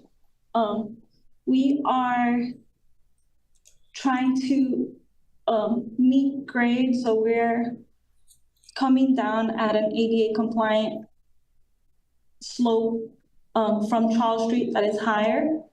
And the existing school building is currently at 95, so we are balancing the site by bringing up the play fields that are a bit lower at like 89, et cetera, to 90.5. to be able to meet the site in an ADA compliant manner from both Strong Street and Haverhill Street. Does that mean that soil, et cetera, will be brought to the site? Or existing material at the site will be moved to the low spot? So soil will be brought to the site. There's not sufficient space to stockpile on site during construction while maintaining the existing school in place. Okay, just follow up there. You're going to want to make sure that the soil that's brought onto site is going to be compacted and the like, so we don't get any settling of the building. Absolutely, there's all specifications and it'll be tested by a third party that would do that. Is virgin soil that's brought in, or is it other construction? No, it would have to Structural be fill. gravel meeting specs to Mass DOT of just very much a structural fill. Depending on how far they have to go down, whether they have a glacial till underneath, geotech and structural, figure out what level to excavate down to and then be brought up into probably 6-inch lifts of non-construction debris, but from a gravel yard meeting a spec. So number 2, number 3, number 4. Exactly, number 200 for no fines. So it's free grading, strong structural fill. What other boards have seen these plans, and what else has gone on for these recently? Of course, permanent building committee, Killam School building committee, there's no conservation here. So we're responsible for the stormwater You project, are, right? yep. Yep. That's just about it to my knowledge. General school committee, I'm sure, is quite familiar with the plans as well, but you're the only, in terms of pre-permitting board, Cpdc is. And because it's a town project, I'm assuming engineering has been involved with Yes, so very much so, yep. And I assume there's a maintenance plan for the It'll be a stormwater? stormwater O&M, yep, both pre, post, and post, during and post construction. Oh, yes, Yes. Claudia. Thank you. So from the start, as of when Samiotis joined the team, we've been in communication with Ryan Percival. And we've been ensuring that we are confirming with all new development standards, even as a redevelopment site.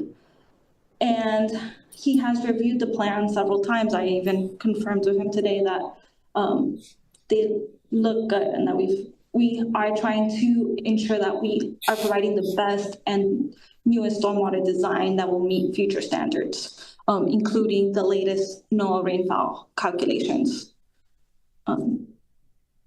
So we have been in communication with Ryan Percival, and we've even coordinated soil testing with him and his office to ensure that he's been updated every step of the process. Okay. I'm gonna throw it out. We do have a draft decision in our packet. We just got it this morning, so folks may not have had a chance to take a look at it. At this juncture, we could either do a continuation until a subsequent meeting when everybody's had a chance to take a look at the draft decision, or we could go ahead and vote on the waivers unless anybody here has I would guess I'd like to know kind of informally, does anybody here have a reservation about voting on the waivers? Or is there more information you would like in order to be able to vote on the waivers? Because we may as well, we've had this special meeting, we may as well proceed unless there are reservations. Unless someone has a reservation, I don't see a need for continuance. Okay. Sorry, what did you say? Unless someone has a reservation, I don't see a need for continuance. They've met their requirement, and I think the lighting requirement is sufficient. Yeah. The only thing would be making a note to the evacuation plan and making sure it's in writing, as well as the agreement. There's special meetings for this. Exactly. Also, I wouldn't like to just drag along that just so people can read the document. I'd be okay with that, as long as those other points you mentioned is followed, yeah. Okay, let's then go ahead and vote on the waivers. They are on page 7 of the decision that's in the online packet. Andrew, I don't know if you'd like to bring those up so the public can see. I can. think we need to close public comment.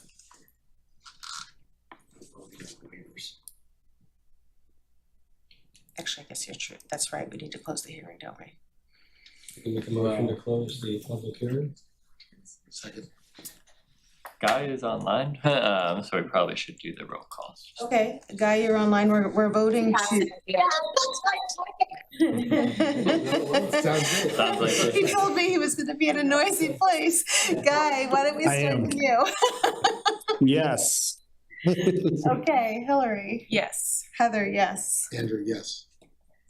And John, yes. yes. Okay, so thank you. So we have 4 waivers before us. Would you like to do the honors of making the motions? Sure. I move that the waiver from that, what do I say? I'm sorry, I just like blinked. Sorry, I make a didn't mean to put you on the motion, spot. to accept a waiver from section 4.6 of the bylaw, site plan review checklist requirement number 4. The applicant is requesting a waiver from requirement number 4 of the site plan review checklist, which requires environmental impact statement. The site is being reused for educational purposes, contains no wetland resource areas, and presents no other known environmental constraints. Second? All right. Andrew seconded. All right. We're gonna do roll call again. Guy? Yes. Hillary? Yes. Heather, yes. Andrew, yes. John, yes. Okay, that we grant parking, 9.1.1.7 of the bylaw, off-street parking. Parking for educational uses requires 1 parking space for every 7 students and 1 parking space for each staff person. A waiver is requested for a total on-site parking. Under the requirements of section 9.1.1.7, the required parking minimum is 206 spaces, and the applicant is proposing 151 parking spaces. The applicant is requesting a waiver for 55 spaces. I'll second. Point of order, I don't think you started with, I make a motion. I make a motion. And the applicant is requesting a waiver for 55 spaces to reduce. Okay, all right, that makes sense. Guy, we're gonna do roll call again on this. Yes. Hold on, Yes. Guy. Oh, sorry. John has a We question. have one and at least maybe 2 recent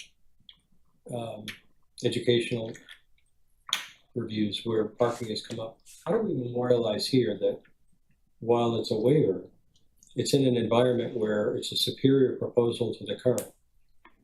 It's takes advantage of on-street parking, which is by past precedent been regularly available, and the town is improving it. What I'm trying to avoid is the simple reading of you guys caved to the town, but you're holding me accountable later. Is that up in the findings? So the findings do go from existing to new. We did have a general condition lower here in terms of delivering the design documents of the offsite improvements prior to either permitting or occupancy. I can find it below. We can, in this waiver, note the design of the offsite improvements as well in terms of like justification of the waiver or further finding of the I think that's waiver. the spirit of not just the Yeah. design of it, but the past precedent of its use. This is not a new navigable use of the street. Right. It's already been used this way. Right. So you're making a friendly amendment to our waiver, right? Oh, friendly amendment to our waiver. I would love to just reference something up in the findings. Cause I swear I saw something up there. That the offsite, that number 9, the offsite right of way improvements. Yes, yes. 55 is. Right. Could I suggest one word change, existing on-street parking? Existing, good. Yep. It's not new. Yeah, because the 151 is 125 plus 36 within that general loop. And it's more than that also. It's the existing on-street parking is proposed to be improved with formal striping and design configuration. And this design reduces the overall need for off-site parking. Yeah. That's our justification. I think that's enough breadcrumbs for somebody to see in the future how you got it. I need to make a No, motion. it's all up there. Okay, so we're taking a vote as soon as Andrew is done typing I this. can clean that up a bit. tomorrow. To approve this waiver as written there and as amended. And now we'll do a roll call vote. Guy, you're up. Yes. Thank you. Hillary? Yes. Heather? Yes. Andrew? Yes. And John? Okay. Okay, I make a motion, or I move that you grant a waiver from section 6.3 of the bylaw table of dimensional controls. The maximum building height for a school in the S20 zoning district is 35 feet. The applicant is requesting a waiver from the tables of dimensional controls. The new school is proposing a building height of 55 feet. The building proposes a reduced profile along Haverhill Street with a maximum height of 44 feet. Okay, thank you. Second? Second. Andrew seconds. We're gonna do a roll call vote. Guy? I'm just waiting for him. Yes. Hillary? Yes. Heather, yes. Andrew? Yes. Yes. Okay, thank you. Okay, and make a motion that we waive the waiver for section 6.5 of the bylaw landscape standards, side yard required by the intensity regulations set forth in section 6.0 of the zoning bylaw shall be landscaped. Such side yards shall be planted with a combination of grass, shrubs of appropriate height and shade trees. If there is not an adequate amount of side yard area to landscape, a fence may be allowed as an alternative provided. However, the chain link fence shall not be permitted. The applicant is requesting a waiver for the proposed chain link fence that is located in the side yard setback around the WOW Center and basketball court areas. I move that we grant this I waiver. did just add the note that landscaping and planting is provided along the lot lines as well. Okay. Thank you. Second? I'm on a roll. I know, I left, right. We did not have previous discussion on this one. Are there any other questions or discussion on this? The only thing that comes to mind is why this would get different treatment than, say, the Haverhill Street. Okay, I wanna be also really careful that we're talking about one proposal at a time and not bringing in other projects. Talking about the other side of the site. Oh, the Haverhill Street. Yeah. Oh, I thought you said the Haverhill site. Okay. I think, well, Side lot line the versus side front lot line. yeah. This is something that's strictly about the lot line. Okay, that answers it. Okay, we'll take a roll call vote. Guy? Yes. Thank you. Hillary? Yes. Heather, yes. Andrew? Yes. John? Okay. Waivers are done. Let's take a gander and scroll back through the decision to see if there's anything that needs, the full decision that needs our attention or updating. There was one thing that I noted, but you may have some highlights So also. sorry, I was just gonna add prior to building permit, that kind of coordination with RPD along Haverhill Street, to get the child loading figured out during the construction phasing on Haverhill Street. Of course, that is planned anyways, but I'll just make note of it. Is there a mechanism where that could be compelled here through this decision? So this will be necessary, which is probably really an element of the pre-construction meeting we would host anyways. But prior to the issuance of building permit, we'll make sure that this is coordinated and happened.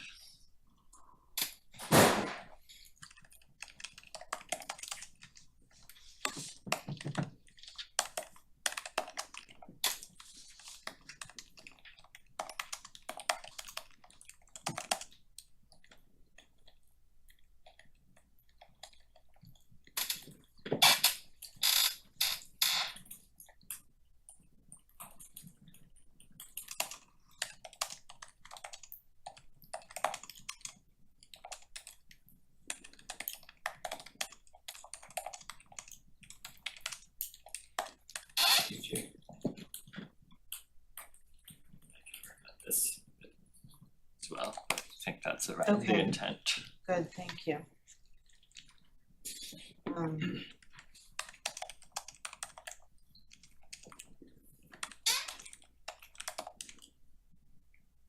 Thing that I had is way down on page 6, so when we get down there. Okay, let me scroll back. Page 6.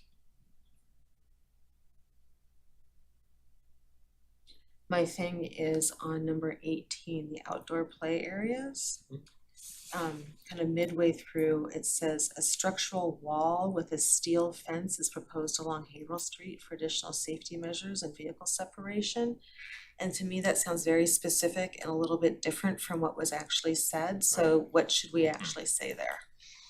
In terms of the design of that wall that's going to be crash proof, which I'm sure is not a technical term.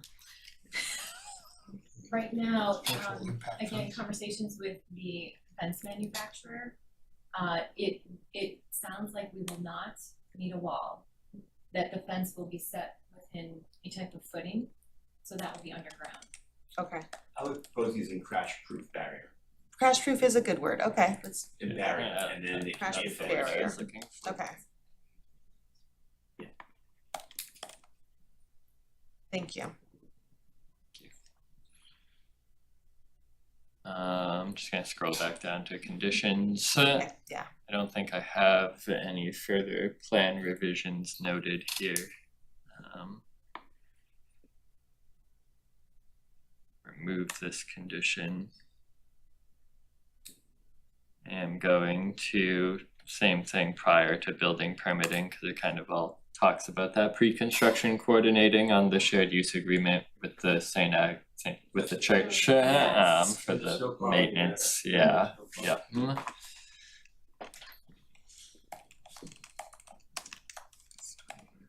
Who plows the schools today? The town does. Right? I could imagine that during this period, the town might provide that. Yeah, we'll see what we can coordinate.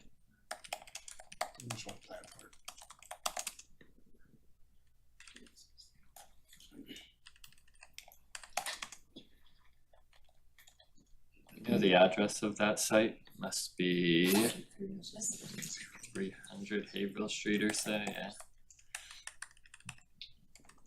Oh. Can we just name the property? I think it's 300. 300 Yeah, it is Haverhill Street, 300. yes.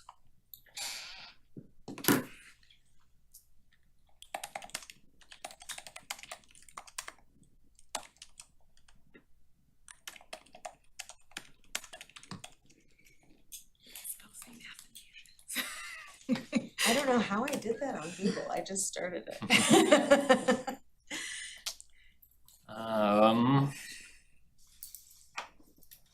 So during construction, this is when we have our stormwater conditions and site inspections. Prior to occupancy, same as always, pavement markings as built, compliance review. This is where I had the off-street improvement designs. I think we'd expect them a bit sooner in terms of your point of coordinating. Why would they do them first? You could actually do them before the project even starts or parallel with it start. Why would you wait? Right, let me move this design because the sooner we can get it, the faster we can start. Yeah, yeah.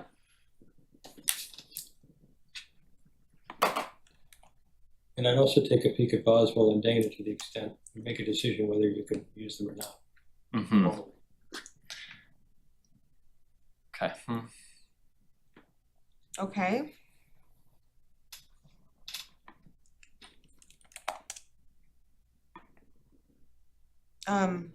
I have no further comments on the conditions. Anybody else? I'm also where we have the stormwater permit that we need to approve also.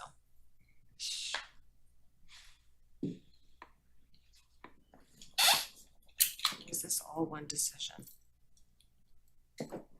Should be. Should have noted that, sorry. Okay, so this can all be one. Yeah, Okay, I'll do wonderful, one thank you. decision, yeah.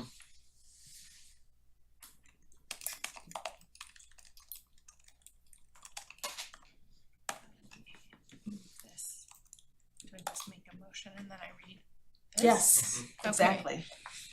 Do I just read this or I make a motion You that? could just make a motion to approve the site plan review and stormwater permit for this property. I move that we approve this stormwater permit for this property. No. For the Killam Elementary For School. the Killam Elementary School at 333 Charles Street. That's as amended on today, to the 25th of August. August. Good. Second. Alrighty, we're gonna do a roll call vote for this guy. You're up. Yes. Wonderful. Yes. Heather, yes. Andrew? Yes. John, okay. Wonderful. Great.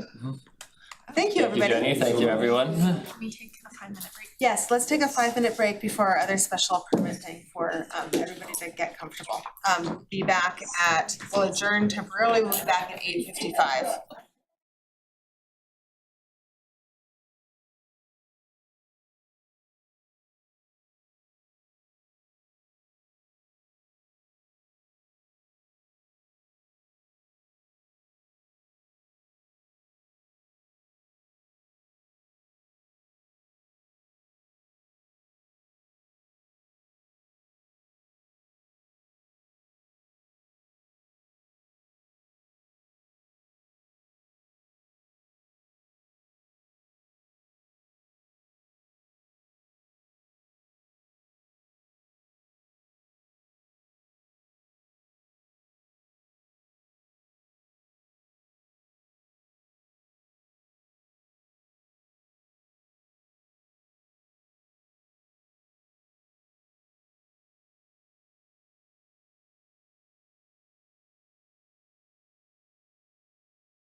1 second, we're back. Great. I read the public. Okay, so to open, unless we're not ready, Hillary will read the legal notice. Thank you. Notice is hereby given that under sections 4.3, 4.6, and 5.1.1 of the Reading zoning bylaw, section 7.9 of the Reading general bylaw, and sections 3.0 and 6.0 of the Reading subdivision regulations, the Community Planning and Development Commission will hold a public hearing on Monday, August 25th, 2025 at 7:30 p.m. at the Select Board Room at Town Hall, 16 Lowell Street. And through remote and online measures below to consider the application for the site plan review, stormwater permit, and subdivision layout applications submitted by the town of Reading for the Reading Center for Active Living ReCal on the property located at 0 Haverhill Street, Assessors Map 35, Lot 133. The applicant is proposing to construct a 2-story community recreation building. The proposed project includes a construction of an outdoor pickleball courts with paved accessible walkways and athletic lighting. Additional proposed site improvements include landscaping, drainage, and utility infrastructure, ADA accessibility improvements, as well as renovations to Range Road, the existing access way. A copy of the application and accompanying plans are available to the public at Town Hall by appointment and on the town website. Thank you, Hillary. And I just, for clarity here, for this project in our packet, we have the site plan and we also have a subdivision request, right? Yes, and I can answer any questions in terms of the applicability of the subdivision and right-of-way adoption. If you don't mind, before we do the presentation, would you just kind of explain why we have both of those? So what exists today is a town-owned parcel, and what also exists on that parcel is an access easement with Reading Rifle and Revolver Club. It is not actually an existing public way. So what's proposed here is the layout and adoption of an official public way on that town parcel, matching that existing easement with for the sake of ease and no change to that easement. And that, in essence, right, falls to Cpdc as a subdivision in terms of the creation of a new right-of-way that is then subsequently set to be adopted by the town as a public way, not a private way, of course. That creates the frontage for this site in terms of the zoning compliance and the full public access to and from the site off of what will be that right of way. So it's a bit of a technicality because I think it's confusing for a lot that there's an existing paved way, but really that's a paved access easement for Reading Rifle Revolver. This is creating and full maintaining, which we do now, of a public right of way adoption. Okay, does it matter which order we do these in? It does not matter in this case. Similarly, we looked at one decision. You can ask questions. Activitas will present on the site layout some of the specifics, and then the right-of-way as well in terms of its proposed width and, again, matching the existing easement width of 37 feet. We'll get into those details. So I know that's a bit odd of a number in terms of 40, 50, 60 you typically might expect for a right-of-way, but to match that existing easement and the fact that the town owns the property along the adjacencies, sidewalks and other can be facilitated if needed without the need to expand the right-of-way. So we'll get that, and I do see that they're both part of the same decision. The road will take the same path identically as it does today, or will it be modified in a way? It will take the same path. Okay. Is the new easement any more or any less restrictive than the public right-of-way, is it any different than the current easement in terms of entitlements?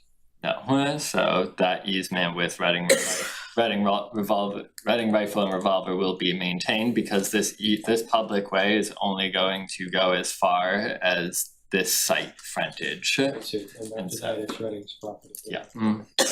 Okay. Thank you for that little detour so that we understood what was involved with this. And why don't you go ahead and start your presentation? So I'll start with the site plan. Perfect, yes, yes. Thank you. Good evening, everybody. I am Steve Christofoli, landscape architect with Activitas.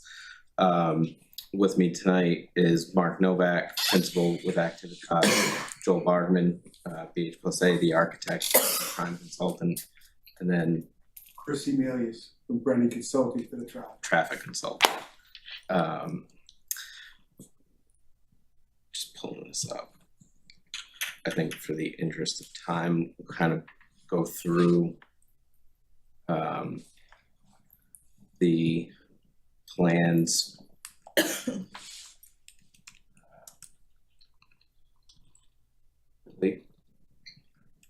Not spend too much time diving in, kind of leave it open for more questions. Existing conditions photos, some street view images coming into the site and downrange road, and some existing shots inside the site. Not sure if any of you have really gone into the woods to see what treasures are out there. So the overall site plan rendering, and this is at the end where we can end on for discussion. As Andrew said, the existing road would, the right of way would stay within the same configuration, but the road itself would be widened from roughly 18 feet to 24 feet for that portion that you're seeing from Simmons Way to a little bit beyond the back of the arena, allowing for two-way traffic. Egress, main entrance to the front of Recal with a drop-off zone, parking in the main Recal lot for 89 spaces, adequate accessible parking, and accommodations for 2 EV chargers. Parking right now for the pickleball courts is anticipated for the back of the arena with accessible access across to that last court. All the walkways connecting from the back parking throughout pickleball and Recal, everything is accessible, meets ADA, all the curb cuts, connections to the front parking lot at Burbank Arena is also accessible to make this as connected as possible with the existing site. There's a 5-foot path that goes around the building mainly for fire access, not for a truck, obviously. There's a slide that shows what the fire department has requested for hose length around the building. And then that 5-foot path continues throughout the site as kind of a fitness trail that loops around. And that's a measured 1/4 mile. Per the request of conservation, we have 2 boardwalk spurs for future boardwalk that conservation will manage under another project. Location in the front by the first few parking spaces for generator, backup generator, electrical transformer, 2 dumpster enclosure, parking lot lighting, courts are lit, proposed LED lighting on the courts, planting, trying to think if I'm missing anything else.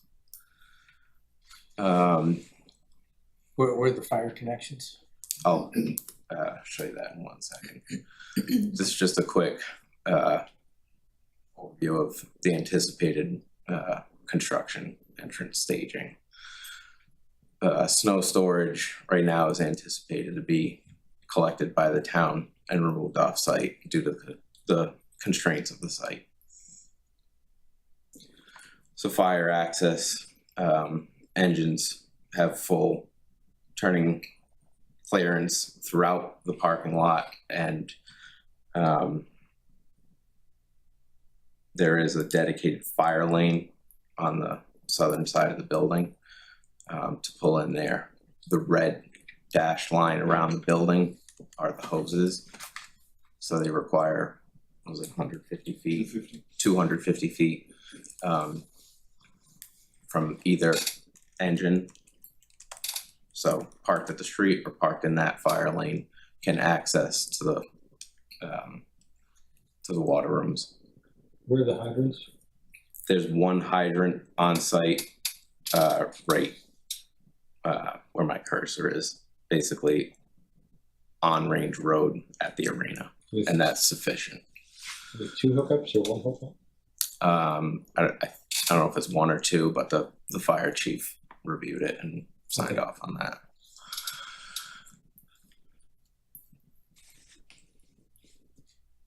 Just on the snow issue, can't you dump the snow in the baseball field in the back of the rink? We may have something. Either way, it would, I mean, It's off-site. I think the snow removal is a discussion with the town and DPW. There's no room on the site that we're doing right now, that we're proposing.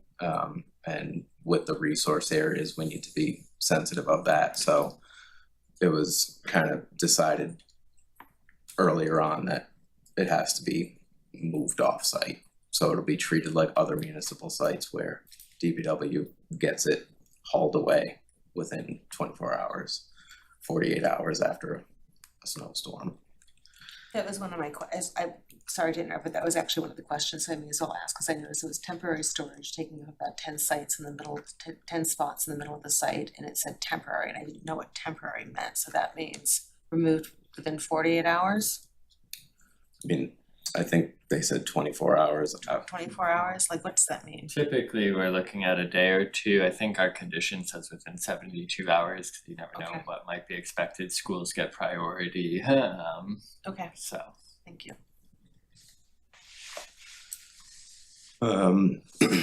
I'll kind of run through the black and whites. It's obviously hard to read. You guys have seen the actual technical drawings, site prep plan, layout and materials. This has some of that zoning information that we'll dive into on the subdivision. Grading and utility plan. So we're proposing 2 subsurface drainage systems.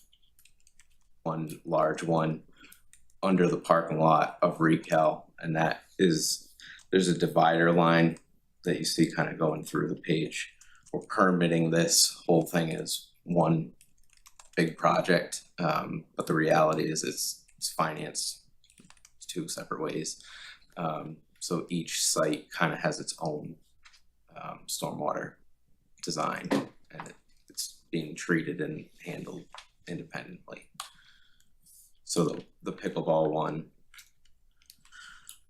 is up towards the top of the page. Since comments from the first NOI hearing we had in the middle of July, we've since revised the walking path to pull it out of the buffer zones almost entirely, and tightened up our grading a lot. So we're able to tighten the overall site development area fairly significantly. The reason why the water treatment is not underneath the pickleball courts, but is adjacent? Is it just grade favors that? You have it, whereas the parking lot has the infiltration underneath it. Pickleball seems to be up and to the right. Yeah, with pickleball courts, these are proposed to be post-tension concrete, and on top of that, we have an acrylic surface. And you don't want to put any kind of stormwater infiltration basin or detention chambers under there for the fear of vapor transmission through the concrete slab that can cause failure in your acrylic surface. So that's why we're holding it off. So you want the subterranean to be as dry as you can. You got it. Okay. Thank you. Planting plan. We are removing about 300 trees and proposing, I think, 53. We have worked that out with conservation. There is an agreement in place, trading some conservation, some land over to them in lieu of the trees that need to be removed. Where's that land that's being traded for them? It's part of the lower portion. I see. In the area that's already wetlands, right, Jason? Basically, Yeah, it's unbuildable. The trading like for like. Okay.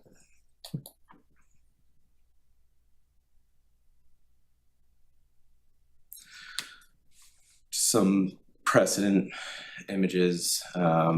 So the center image is really what we're proposing for the court lighting, a little bit taller pole fixture that controls the light spill more. We did look at the shorter pole height, but it does require more poles, and it's a little more difficult to control that spill. And these are the photometrics for pickleball. This one's even harder to read, but where's the nearest adjacent neighbor on that map if you just drop the needle? other than the to the arena. west, really along Haverhill Street. So well into zero land. Yeah. Yeah.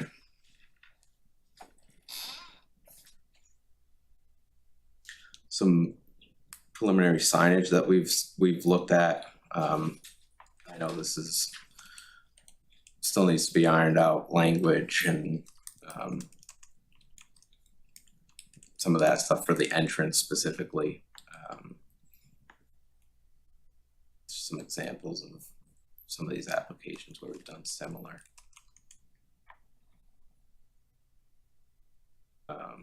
Some architectural updated renderings of the building elevations. Some close-ups of that entrance signage at the main entrance. Can you talk a little bit about the materials he'll be using?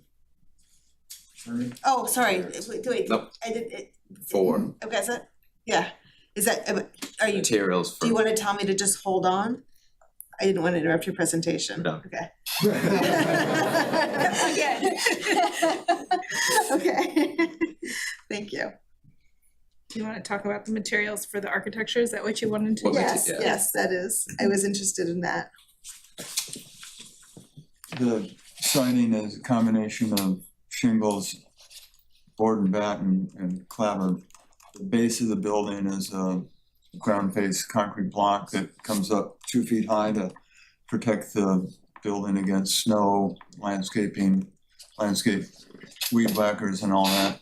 The light area on the base is the shingle, the board and batten is green, and on the back there's some clapper. The gym is located behind the building, so it really is not a dominant element on the facade. That is a board and batten facade, so it's a bigger scale finish on the bigger scale building. The building has a solar ready roof. That would be the gym, which again is on the back portion, so this is an isolated site.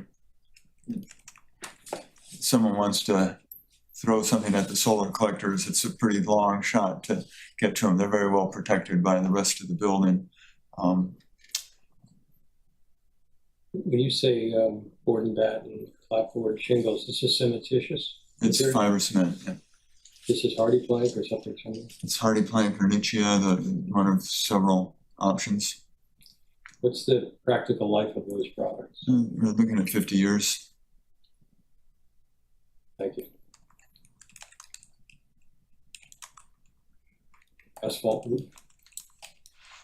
It's an asphalt roof with a 2-foot metal edge to keep the snow from, because we have gutters that go into the stormwater management system, and we don't want that to get clogged up by the typical snow bank. So it's a snow detail to keep the gutter clean. It's like a 3 or 4 pitch roof? It's 6 and 12. 6 and 12. Cheers, good to see you. It's a lot of roof area. And I think I heard you say that it's solar ready. Yes, I'm wondering why we aren't going ahead and doing solar. It's a lot of roof area. It's solar ready, meaning it's ready for solar. There's several grants that are being discussed and other options. So how that gets put in, whether it's part of the bid package or whether it's a third party, all that's being negotiated. So how that gets implemented is to be determined, but it's ready to be implemented in one of many ways. By the new building code, you have to prep it for solar. That's correct. And it's an all-electric building. So all the AC, all the DC runs are already in the building? That's correct.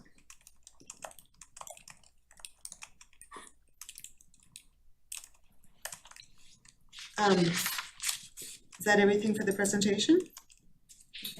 What about Questions by the operation committee? of pickleball court? What are the hours? What are the hours? Yeah. No, lights off at 10. Yep, lights are off at 10 and the one on. That's still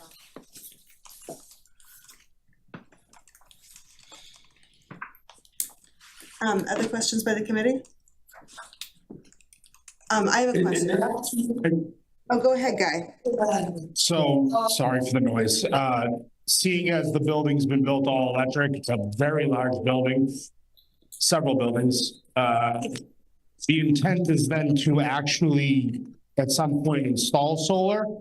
It sounds like it being ready, but also you guys are gearing up for that, so it's inevitable? Is that what I'm hearing? Well, we're in discussions with Reading Municipal Light District. They have some programs that are not clear exactly how those are being funded in the current environment for energy efficiency. There's third-party options where the town provides the area, but a third party comes in and does the installation, and it's a lease-back option. There are a number of issues that the town's exploring, and we'll get it resolved one way or the other. It's just not, the mechanism for how it's going to be done is not figured out.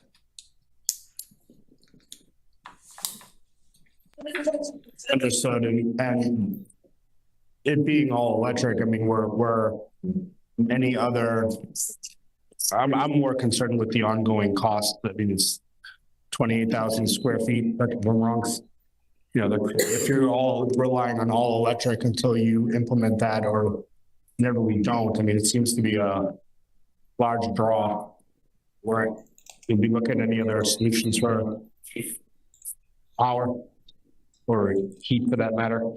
Well, it's a air-to-air heat pump project. We have looked at geothermal as an option. It's considerably more expensive, and the delta between a geothermal and an air-to-air heat pump is much diminished as the air-to-air heat pumps become more and more efficient.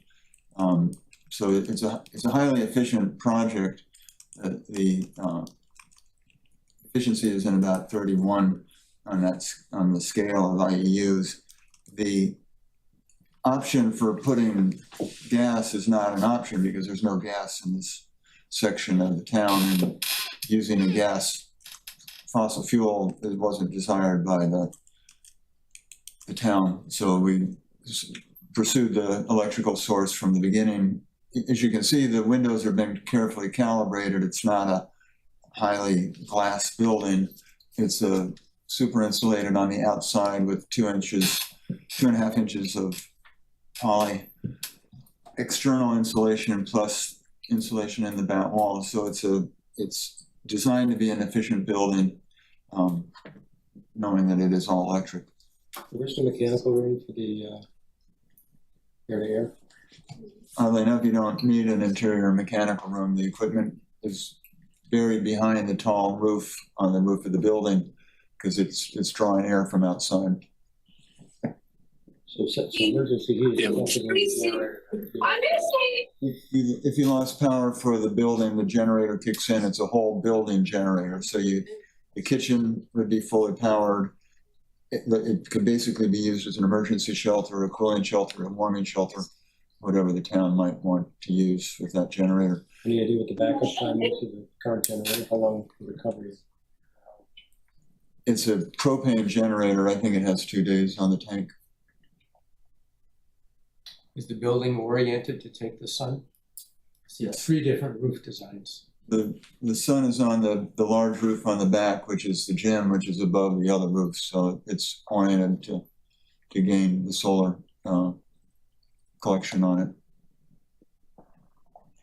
We did a number of studies, I have to bring them with me, that had gone through it with the town, possibly orienting the building in a couple different ways. The building's been oriented so the parking is super efficient for seniors coming to the site. It's a counterclockwise circulation. You have no dead ends in the parking lanes. You have very efficient aisles, and the circulation from a traffic parking spot to the front door of the building is diminished by the way the site's working. We try to get 50% of the parking spaces within 125 feet of the front door. So that really set a very tight site plan that Steve showed you. That the connection between the building and the pickleball is a straight shot, very efficient. So it's a super efficient site. That parking lot's just for the building. The pickleball parking lot, as Steve mentioned, is behind Burbank Arena. And for those, the gym is multiple use. It has capacity for basketball, but it could be 3 pickleball courts in the gym as well in the wintertime. Question about that, with the parking for the pickleball, it's a gravel lot at the moment, is that? The back lot? That back lot is currently gravel, is there plans to have that paved, or because if it's providing accessible access, it's a very rough surface for. I do not believe there's plans at this time to pave that lot, really just seeking to agree on the curb cuts and crosswalks to and from it. And then for times where there's events at the ice arena or events at the Recal, is there an agreement? What's the parking with the ice arena? Like, how is that going to So, sorry. I don't know if Jane's on the line. She may want to. Jane or Matt are on. Yep, I'm on. Can you hear me? Yes, thank you. Okay, sure. So currently, we are just beginning those conversations with the Burbank Arena Authority. And we will look to amend the lease to accommodate that shared parking arrangement so there can be overflow parking as needed between both facilities with agreed upon times and coordination. Matt? You said it correctly. That's the where it stands right now. So on the parking, I want to be, I'm kind of going through I'm going through a couple of different documents that I've gone through. Do we have adequate parking for recalc and pickleball by what our zoning requires, or does it require the agreement with Burbank Arena? So on site, there is a request for the parking waiver of 5 parking spaces. It's 5 parking spaces short. This use itself doesn't fit neatly within the bylaw. So we have gone based off the ITE calculations, and we used what is standard in our bylaw for other similar uses of 1 space per 300 square feet of floor area. That's where it falls 5 spaces short of that requirement. And so that's a parking waiver But then, of course, if there is that shared parking agreement, that goes well beyond the 5 spaces needed for the zoning. So is a waiver being sought, or I mean, what is on my mind is there's a lot of parking overall on the site. There's no place in this area for overflow parking. And the Burbank Arena does have, you know, events in there, soccer games, on that baseball on that back field. I guess I'd love to actually have that agreement in hand. Heather, just to piggyback on that comment, because I think it's a little bit of a head scratcher. So we're building, you know, a facility that's meant to be used by, you know, various segments of the population in town, not just for seniors, not just for kids. You know, it's an all-encumbering facility. And we have another facility right next door that I've been to it, I'm sure others have, where at times parking can be a little hairy.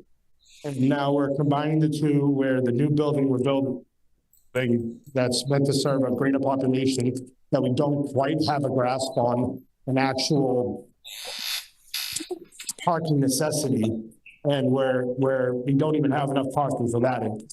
We don't have a plan for being able to store any snow. You know, it just seems to me like we're overpopulating the site with building square footage and cutting short the necessities that would turn this beautiful investment into, you know, a difficult asset to utilize. I think there should be some more thought there. Thanks, Guy. And did I hear you say that, not Guy, but the town staff, town manager and Jane, did I hear you say that the Burbank Arena will be, that the agreement with Burbank Arena, you're anticipating that to be kind of mutually beneficial so that this lot would also serve as overflow for Burbank Arena? Yes. I think that's correct. I think that's, I have to just say, you guys, I think that's a little problematic. And what are aren't the hours going to be similar? No? So most of the, Madam Chair, most of the overflow from Recal will happen for certain types of events that we already have large turnout for, that we can't accommodate at the Pleasant Street Center, so we rent space in another facility. I believe Jenna Wood is in the audience and she could speak to that specifically. And those are particularly events that happen during the day when the Burbank Arena parking facility is largely empty. We anticipate that the Burbank Arena, when they're having certain tournaments or so forth that happen typically at night or on certain weekends, we can accommodate overflow parking on the Recal spot from time to time, and again, with coordination in advance. Our staffs work very well together on a number of different things. So that's what our anticipation is right now. We're still having those conversations. We're certainly open to whatever CPDC has for advice or concerns or guidance that they'd like to issue to us. Additionally, vis-a-vis snow storage, this parking lot for Recal operates similar to town hall parking lot and other town parking lots, where they will be plowed during a snow and ice event, and then the first evening after the end of the storm is when the snow is removed off-site. So that's a typical practice we already do. I've already spoken to DPW leadership, and they will incorporate snow removal into this lot. I think the snow removal part makes sense. I could use a little bit more clarification, I think, in what kind of the anticipated operation and use of this building will be. Is this going to be primarily a daytime facility? Or will like the courts and everything be available in the evening and weekends? Is this seniors and youth and families? I think that will help understand kind of what the assumptions are that are going into the parking needs. And you had a question, sorry. I think the line of delineation that they were saying before is they're almost two separate entities in their entirety. One is essentially a town entity, which would be the eastern portion of the pickleball courts, which in my opinion is not ADA accessible from the parking lot in the back. And the other one would be the recreation the senior center recreation center, which would be the western side of it. So I think when the committee, thinks, and we have to think of this kind of, I don't want to say it's all together, it's all encumbersome, but almost as two separate entities, because we do have ADA access in the senior center from parking, but necessarily that parking is specifically dedicated to the senior center, though it could be utilized for the pickleball court. The pickleball court is supposed to be behind Burbank, and that gravel road is not an ADA accessible road from parking. I just wanted to point that out, that it's kind of two separate entities. I really want to look at kind of the pickleball court as one and saying, I'm not really, in my opinion, too concerned with, 6 pickleball courts or 7 pickleball courts on the backside. But if we have a fully occupied recreation or senior center and the pickleball courts and a tournament event sometime in the winter going on, then I might be concerned about there being issues. Because to Guy's point, we have no measure of value of populace or frequent of use. This is a brand new thing we're offering to the community. So I think that is something to think of. And to that point, one of my questions was going to be, is there an observation area? Are we putting benches out there to have observers watch pickleball? If that is the case, then there should be a requirement to have ADA access. If these are only athletic activities for pickleball, for actual pickleball users, then I'd be less inclined to have that requirement. But seeing that there may be people that want to watch pickleball that may have a wheelchair or may have some type of handicap device that requires them to have that access, that should be at minimum provided from the parking lot that we're saying we're using, not from the separate parking lot that we're saying, because you're separating stormwater for a reason, for expense reasons. You need to separate the parking and access for that same reasons. As a holistic view. How many square feet is the parking misaligned to the building? We're short by 5, was it 5 or 6 spaces? 5, yeah. How many square feet does that translate to in the building? What's the exchange rate? 100, 1 per 300, so 1,500 square feet. So if the building were 1,500 square feet smaller, it would comply with whatever the rubric that you've already picked. And I believe your point is you don't even know if that's the right measure, the intensity. But I do think, right, like pickleball. But to the point, I know at some point in the history of this development, there was, there were other options here as far as building layout and capacity as well. And I don't know if they meet the requirements or not for snow loading and storage or anything. I'm just speaking arbitrarily, So it's just something I just want to bring up to the committee. But pickleball wasn't incorporated in the parking requirements, like a rec court doesn't have its own parking. Oh, so the parking requirement doesn't include the buildings. Yeah, it doesn't include the under zoning, at least in terms of the site plan, they've certainly factored all that in of the So utilization. playing fields don't have a parking. Correct. Right. But that's I think a really important clarification, that there's you're 5 short on the parking spaces In relation for the building, and that doesn't include pickleball. But you're right next to pickleball courts and they will park in that lot. Yeah, exactly. Right, well, I was gonna ask, what's the enforcement? Okay, and Jenna, you came up, we have also people ready to respond to some of our questions, okay? The path for overflow to the empty lot in front of Burbank, when Recal is on its peak use, would be a lunchtime senior center event, Thanksgiving, Valentine's Day, St. Patrick's Day. Those are the peak times. They're not times when the arena is used. So if we need 5 spaces, the thought was they can use the crosswalk and use 5 spaces. There were 4 more spaces in the parking lot. When the lighting was done, the Conservation Commission really wanted to control the light and not have it spill beyond the buffer zone. So we took out 4 spaces and put an island in there so that we could get lights in the middle of the parking lot to control spill outside of the area. In addition, when the agreement is worked out with Burbank, the thought is in this upper corner of the site where we're making a new handicapped access into the site. This happens to be town-owned land that's leased. You would put 2 or 3 or as many handicap spaces that the town may want would be paved on that area. So the handicap spaces would connect right to the crosswalk and come in to the pickleball area. So the plan is in fact to pave a portion to And that provide agreement is accessibility. figured out. It's not part of this proposal because we don't have that agreement. We originally proposed accessible parking along Range Road in front of pickleball. In an effort to minimize the amount of pavement and extent of the Range Road work, we pulled that out. So, and to provide a buffer to get trees and a little bit of separation between the courts. Is that a request that was made of you, or is that simply the better plan? It was the better plan, as we've gone through probably 6 or 7 iterations. So I still have my outstanding question on kind of the intended use of the building. I mean, She's been waiting. it's gone through a lot of public discourse, and I thought it was both senior center and community center, so I'd like to understand. No, and Joel was spot on with what he was saying about those larger events happening during the daytime predominantly. We have our seasonal holiday lunches and bigger events that happen usually during the day for our 60+ population, but I assume that with a new building, we'll have a lot more events as well.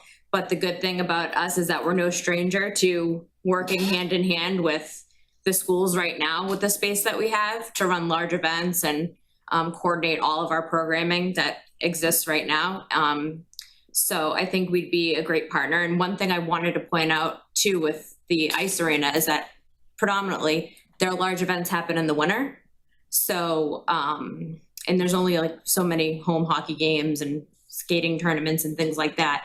And I know we've been having mild winters, but we've been having mild winters, but predominantly there's only so many pickleball players that will come out in the winter and play pickleball. And there could be a good amount of snow on the ground in the winter. So we were also assuming that, you know, it would be less likely that there'd be an influx of all these pickleball players being down there in the winter season when the Burbank's having their games and things like that. Pardon me, hockey happens year round? I've been at that back lot during soccer games when it's all been full in the spring. So are we incorporating not just, are we incorporating the year-round skating events and the demand for those back fields also, where there's a soccer and baseball field also? Yeah, so from what I understand, for the parking for the soccer games and the baseball games, that back parking lot and that front parking lot at Burbank in the springtime is more than sufficient. What I've heard from the hockey folks in general, when there's a big hockey game down there or a hockey tournament, they have to park over at St. Athanasius, and sometimes they don't even have to park over there. They would just prefer to because it takes them forever to get in and out of the parking lot. So sometimes it's less about the number of parking spots there, but just the convenience of getting in and out, that they would prefer to park across the street. So when I interrupted you, go ahead. Yeah, no worries. Sorry. And then, yeah, you're 9 to 4. We have a lot of programs that will be for our 60+, but in the evening, we do plan to run 60+ programming as well. The building will close at around 8 p.m. And then after that, we will take rentals from around like 8 to 10. So for like, because the basketball courts will be used in the evening also, right? Yep, that's a possibility. Yep. Yep. I'm hearing a lot. I'll just, go ahead, John, yeah. I don't think it's possible to even know what the final operational mode will be because there's a bunch of aspirational thoughts that have been put forward, but this will be pressure tested as they start up and see what works and what the demand is. Yeah. So the whole parking question to me comes down to, you probably don't know the right answer, but if you're already under by whatever metric you're using, it's probably not going to get better, it's going to get worse. Yeah, that's what I'm thinking. That's what I'm thinking. I think the other principle is the parking has to, and the building have to stand on their own 2 feet. They can't assume overflow to make the number work. That's a convenience, but it's not assured. So philosophically, you can disagree with that, but Burbank probably would object if some of their parking was taking over from, say, compared to past years. So I think it's fine if it's empty, but if it's already used, you can't count it twice. Yeah. So you mentioned soccer though in those events. Those are Saturday events or Sunday events. You don't have soccer on a Wednesday morning when the senior center would be the most. That is not accurate. You have baseball in the afternoon, you have soccer in the afternoon. Weekday soccer and baseball in this town. 100%. Right, Yeah, but no parking lots. more so, guys. I mean, do we already have all the programming that's going to occur, like all the scheduled events at this new retail facility? It sounds like we have a good idea of when things are gonna be occurring at all times, so can we have a copy of that schedule so we can kind of wrap our heads around it? Does such a schedule exist? I think she was kind of getting to it. So there is a sample programming schedule that I have a draft of. We'll actually be presenting it in October to the Council on Aging and the Recreation Committee, and I'm happy to pass that along to CPDC as well. Obviously, it is a draft, like John just said. A lot of the programs that are on here, we'll try to run them and we hope to run them, but we need the numbers to run them. So for instance, we would love to run Zumba for our 60+ in the morning and in the evening, but we don't know if we'll get the numbers in the evening yet. So it's kind of trial and error once it opens, but I think that'll give you a better idea of maybe the number of people that we'll be seeing in the building. And, you know, the classes are 20 people max in each of these classes, so. Where do you compute the maximum, under typical use, the maximum occupancy of the building to be? To me, that's a better. Yeah, there is a schedule. I don't know if it's in the traffic report, but there was a schedule that was done to figure out the parking. The maximum use is about 200 at that point in time. The average use is about 100, and in the evening, when you have basketball, it's an adult league. It's not a spectator sport. It's sort of 50 people in the evenings. So it peaks between the hours of 10 and 2 during the day, and it drops off in the afternoons and in the evenings. So a max ceiling of 200, an average value of 100, and another node is 50 when you have a basketball park. And the metrics on this aren't arbitrary. There are a number of cows like this. There's a Sudbury Community Center. It's actually exactly like this. They have 75 spaces and 300 spaces across the street at their soccer fields. The shared parking agreement. There's Situate Senior Center with recreation facility, 77 spaces, same size senior center, full-size gym, full-size recreation department. There's Falmouth, there's Pembroke, there's Randolph. There's a number of centers that are CALs, Centers for Active Living, that we do have data on. We have Wellesley, we have Newton, we have Needham, communities nearby here, Wilmington, and others to draw on. So there's a history of how senior centers and community centers are using their traffic, and that's brought into the traffic analysis. That would be interesting. Do you have that available where you could look at the comparative size and parking of the, I mean, it's not controlling, but it's interesting. It might be directionally correct. That was used in the traffic report. Yeah. But for the parking specifically. Yeah. Go ahead, Andrew. And, you know, based upon the numbers that you were just listing off, is that based upon projected from what our active senior center is currently doing? Like as far as capacity? That's quite a bit more than the senior center is doing now. The senior center. Right, because we have more capacity to do more, so we're anticipating more, right? It's basically double. Based upon our population of our current age groups, yes? Okay. And then, you know, just to throw this out here, you know, we had similar conditions near the high school. Behind the high school, we have the tennis courts and the Babe Ruth field, there, the field right behind there. That can happen. We have no field capacity as far as baseball fields go for the older middle youth in Reading. So they are constantly going from right after school until late in the evening. Yeah. Okay. When that happens and there's even remotely few people playing pickleball, there is no parking within a quarter mile. So that's why I bring up the pickleball as a concern, because as a father of 3, and I've been here since for 38 years, okay, I've been in this town. And I tell you now that introducing the pickleball court and potentially having a whole new community come and play pickleball, because these could be people outside of the community too, locals from Wakefield coming to play pickleball at the nice facility in Reading. That and within the proximity of the Babe Ruth baseball field, the teenagers will play from 12 to freshmen, or actually it could be sophomores, young sophomores, right? That's a large community. It could overflow the parking and the traffic. And I think that needs to be more closely looked at and considered. Because I think it would conflict with some of these events, because I think you're gonna end up utilizing and saying, okay, we can have rentals, we can rent out the court, we can have other events at the recreation center. And unless you're closely monitoring, because sometimes these fields don't drain, you need to last minute switch fields, and you're talking about hundreds of kids that need to have a schedule that Reading Rec may not be directly communicating with you when they switch fields. Yeah, no, that's a great point, and it kind of reminded me too of our pickleball membership program that we're going to be creating with our PPA and the recreation committee. So during those peak hours, perhaps like when the kids are going there after school to play in those baseball or soccer games, we limit the amount of membership passes that we can take at the pickleball courts. We had to do that at the tennis courts as well. We had to have limited amount of pickleball memberships that we sold. We had a monitor down there to let the folks off and on the courts, and it regulated it a little bit better. So I think that's something to look into. Okay. Thank you. So basically, recalc is going to be monitoring and doing the rental of the court time. Right? Yeah, so the recreation staff that's inside of the Reading Center for Active Living will be monitoring the courts as well. Yeah, right. What protections are there to prevent folks from, say, out of town, just saying, hey, great pickleball field, let's drop in? Is there any?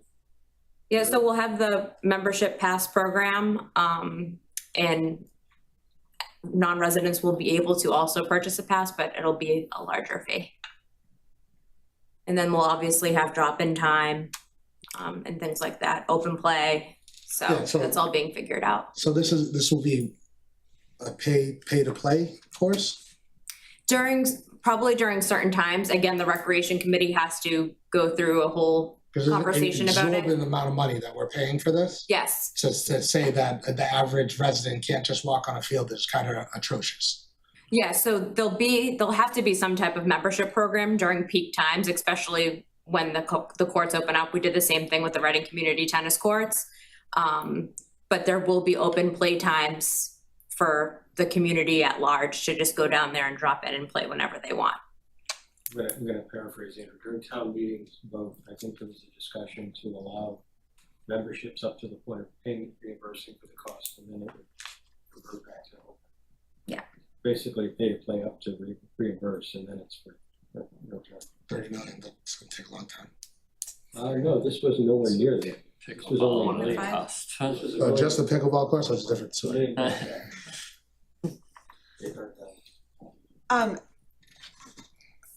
Getting late. Any other questions, comments from the commission? Because we should see if there are questions or comments from community members. I have one last. Is it within our purview to condition building size based on the available parking? Well, we can not grant a waiver for the parking. And I'll just lay it out there that I would like to see at least a sketch of the terms of the agreement with Burbank. I personally am reluctant to approve this, knowing the constraints that we have on parking, on just kind of the expectation that agreeable terms will be reached. We don't have those terms yet. We do require parking agreements for other developments when parking is dependent on that. So that's just right now at this moment in time, that's where I personally am sitting. What about a letter of intent? There's something. Yeah, like a letter of intent both for the parking that you were proposing potentially up at the. No, I'd like to echo that, and I'd like to say I'd like a little more than just a letter of intent. I'd like to see it firmly laid out in its final terms. I mean, this, and I'm just gonna go on record saying it, this facility passed by the skin of its teeth at town meeting 52 to 48.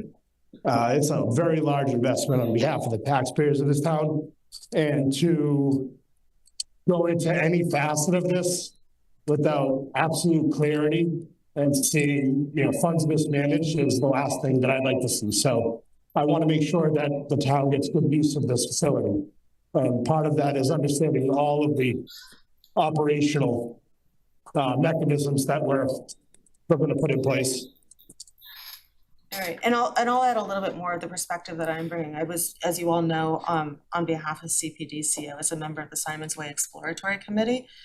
And I remember during the discussions of that committee, there were conversations from the public that kind of made this assumption that the church across the street would be used. And I want to be just 100% sure that nothing we approve here is going to lead to that church parking lot being a necessity. It's like, that's fine if people use it for hockey tournaments and that's because it's more convenient, but that's a major road and I don't want to inadvertently put the town in a position where that becomes the default overflow parking. That's a very serious concern for me.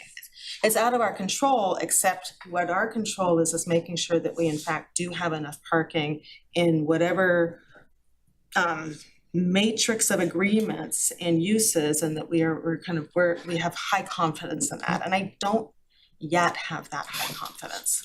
Especially since we're using it as overflow for the Yeah, I was gonna say the same thing, this poor church. I think that we'll get there, but okay, so there's that I shared my bit.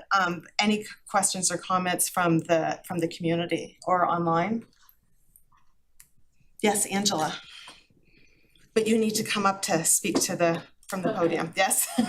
So that anybody online can hear you. And we do have some people online, it looks like, yeah. Thank you, Angela Binda. It's great. I was on the Simon's Way Exploratory Committee too, so it's nice to see projects come to fruition. I do have a couple of questions. These are two separate projects, and so I have questions about how finances are going to be kept separate and overlap that may happen. I know that there will be some road work that will go on for, sorry, do you mind if I just put my notebook down? Thank you very much. There will be some road work that will be going on, and it's not just the drainage. So how are bids going out? How will finances be kept separate? Because there was a specific amount of money that town meeting appropriated to one project and a specific amount of money that town meeting appropriated to the other project. So when you have, Range Road being done or site work being done, how do you separate out 30% of the project, or the costs go here, 70% go there? How does that happen? I can explain Does that. it go out? Does it go out with bids or not? Projects, two separate bids. Pardon me, if you don't mind, I would like to interject with just kind of a clarification that this question, like a question in the last one, is also beyond the purview of CPDC. Yes. But we do have the right people in the room and online to answer that, so we'll entertain it. So I just wanted to make that clarification. That's not going to affect our I site. appreciate that. Do you mind if I just go through my questions and it really quickly? Sure, and then go if you back can to? keep them especially to things that are within the purview of the site plan review, Okay. that will be helpful. Okay, so that was one of the questions. I was on the walk around at Burbank when the parking came up, and there was a conversation about it being shared parking, so that it would be Burbank using Recal parking, and also, so it went both ways. It was referred to as shared parking. So again, not finance, but we will know, does the town see when bids go out and when bids come in, so that we can see, is that a public process? So we will know, we will be able to see when bids come in. I also had a question,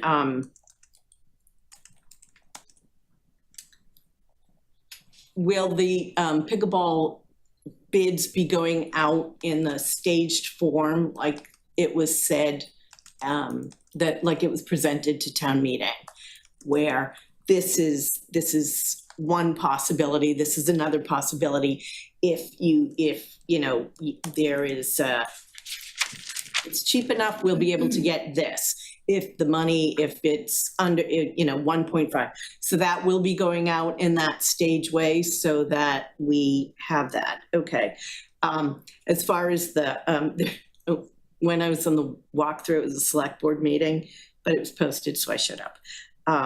At Burbank, there was talk of, by a select board member, and other people like the idea, of possibly LED lighting right at the beginning instead of the granite post, so that if there were events there, this is going on at Burbank, or this is going on at Recal, or this is going on at the pickleball tournament, so that it wasn't just this is this way or this is this way, but if there were events happening throughout the whole site, an LED light could actually show what's going on where. So that was an idea with signage. I do think that, Jenna, thank you for talking about the over 60 population is very different, and you have talked about that, and that was one of the reasons for a new center for active living rather than a senior center. And one of the things that was sold to the whole population was that there would be events going on, more during the day, and the over 60 population is interested in weekend events, is interested in evening events and things like that. It's not just, your grandmother's senior center with a lunchtime crowd. So that is sort of like how it was sold. I have a question about the parking requirements. I would hate to see the Recal cut down by 1,200 feet for 5 spots. Like, that doesn't make sense to me. Why aren't there parking requirements for athletic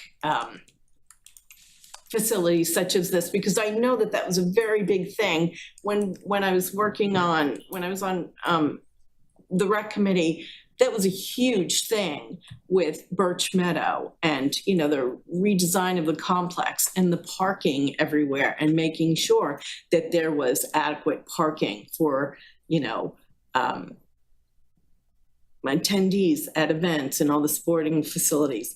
So on that one, I don't know the answer to that. We have the bylaws we have, and maybe the town has just never established them. We just don't have them. Yeah. So even if they're not, then maybe it's something to consider, requirement for parking, because pickleball, there are a lot of people on a single court. So if there's a lot of use of the courts, it's not 2 people playing tennis, it's multiple people on each course.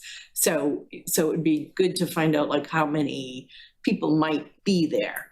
And there is an ADA compliant, it's supposed to be an ADA and we do have a traffic impact analysis. Okay. So, yeah. And there is an ADA court. So if there's an ADA court, there should be ADA accessible parking for that. There might be is there a handicap parking spot right there? I'm not sure if there is or not. No, I think correct me if I'm wrong, gentleman over there was saying the intent is to have ADA parking, since they haven't hashed that out portion. Okay, for the pickleball, because there is an ADA. The intent is to do some paving. All courts are accessible. Okay.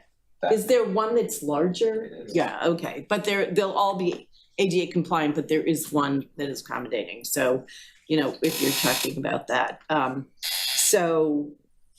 Yes, my concerns are parking along with yours, especially with St. Athanasius. I know Burbank has in the past rented space from St. Athanasius. St. Athanasius is going to be hit with a lot with what's going on with Killam. So parking and just making sure that, the projects stay separate in certain ways. And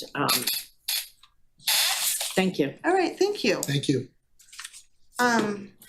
Again, your first question about how will the bids go out, it's not CPDC's purview, but would anybody on town staff, like in the town management, like to answer that, or or would you prefer to follow up on that? Madam Chair, I'm happy to address that question. Thank you, Jane. Thanks. So just really briefly, all of our bids are public. They're on our website.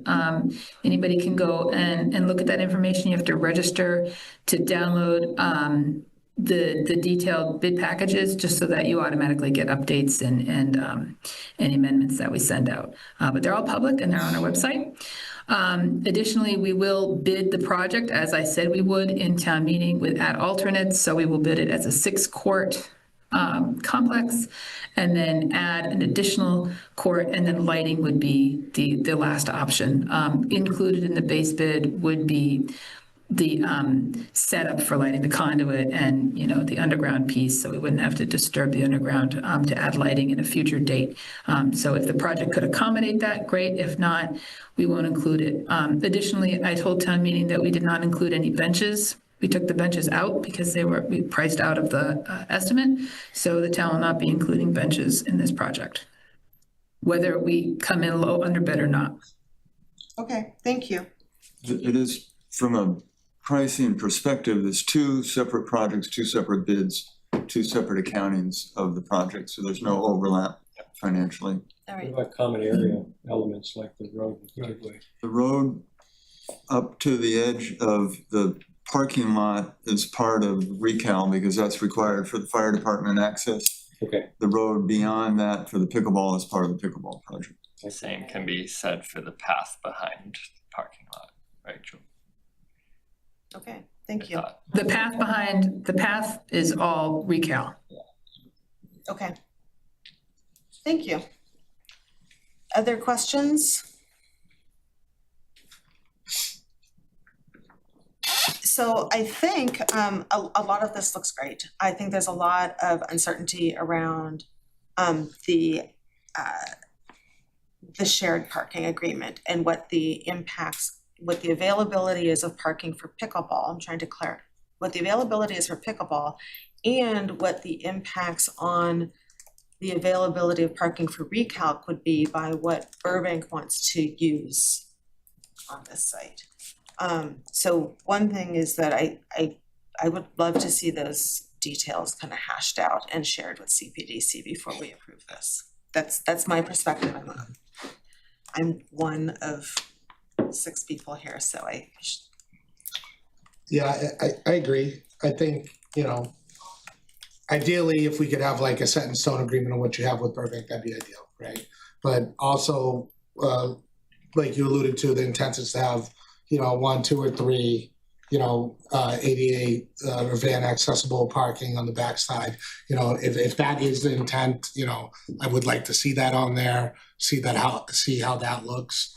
Because saying it is one thing and then, saying that's what you're driving for is another, right? So right now we're just basing upon what we see. What we see is it's a gravel parking lot that is supposed to service ADA accessible pickleball courts. It's not accessible once you step off the pickleball court, according to this, and then we don't want overflow over at St. Athanasius. We're building maybe not, but hopefully building a school over there that's going to be utilizing that during the transition point of their construction, which this may or may not conflict with. So we want to make sure that we have all of the parts and pieces, and I think the presentation is great, but I'm on the same stance as you. I really need to not only visualize it, but I need to see that, whatever lease agreement that is, we're also not getting the short end of the stick of anything that's going on. Not that we would, I just, sorry for being a little bit informal with my vernacular.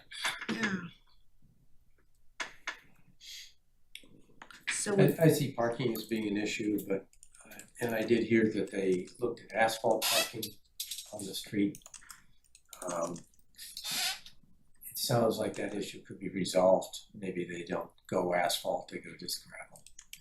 But I hear you. Yeah, I just wouldn't want to foreclose everything because we don't have this issue done, but maybe in the next month they could get it done. yeah, and I don't see it as foreclosing at all. I feel like there's a lot of uncertainty and assumptions that we would otherwise be making in this room, and I've heard a lot of assumptions, myself included, about what does Burbank need? And so if we sketch some of those out in combination with Burbank Recreation, that will raise the confidence level.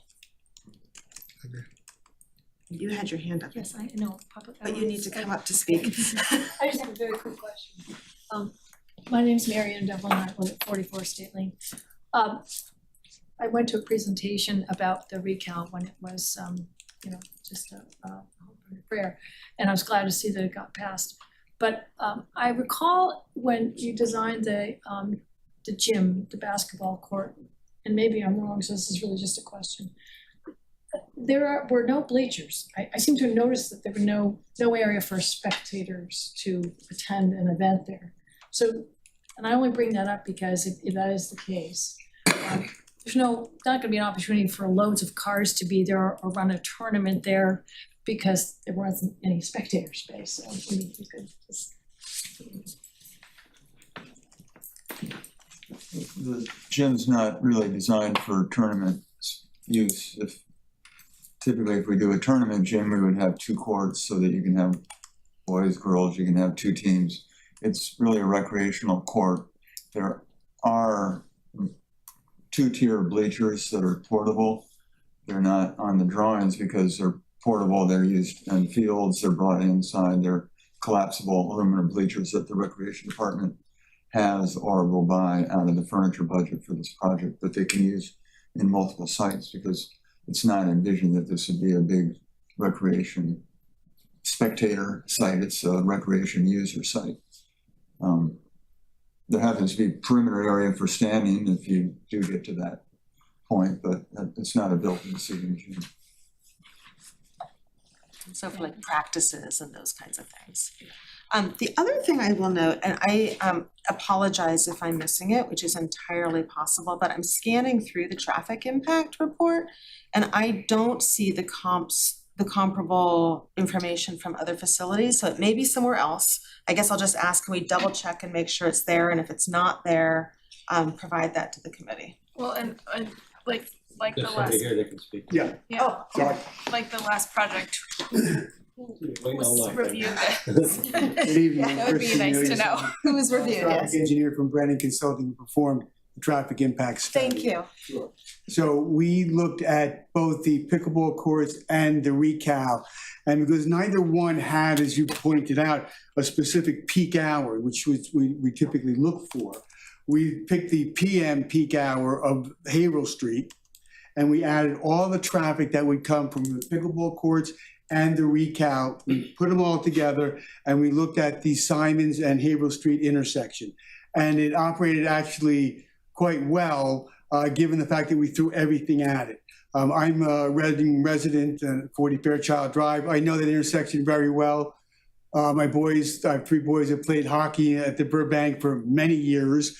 Coached Babe Ruth, so I know the backfield and the parking back there. So as far as the traffic impact goes, it's limited. We can handle that without any real issues.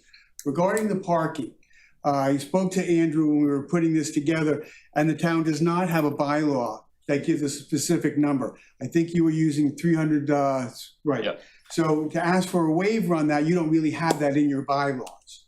We looked at various other senior facility type, places. There aren't any real numbers for that for parking. But what we came up with was a requirement of what we thought would be 85, 86 parking spaces. So we thought the 89 would be sufficient. The pickleball courts, yes, certainly they're going to generate parking requirements.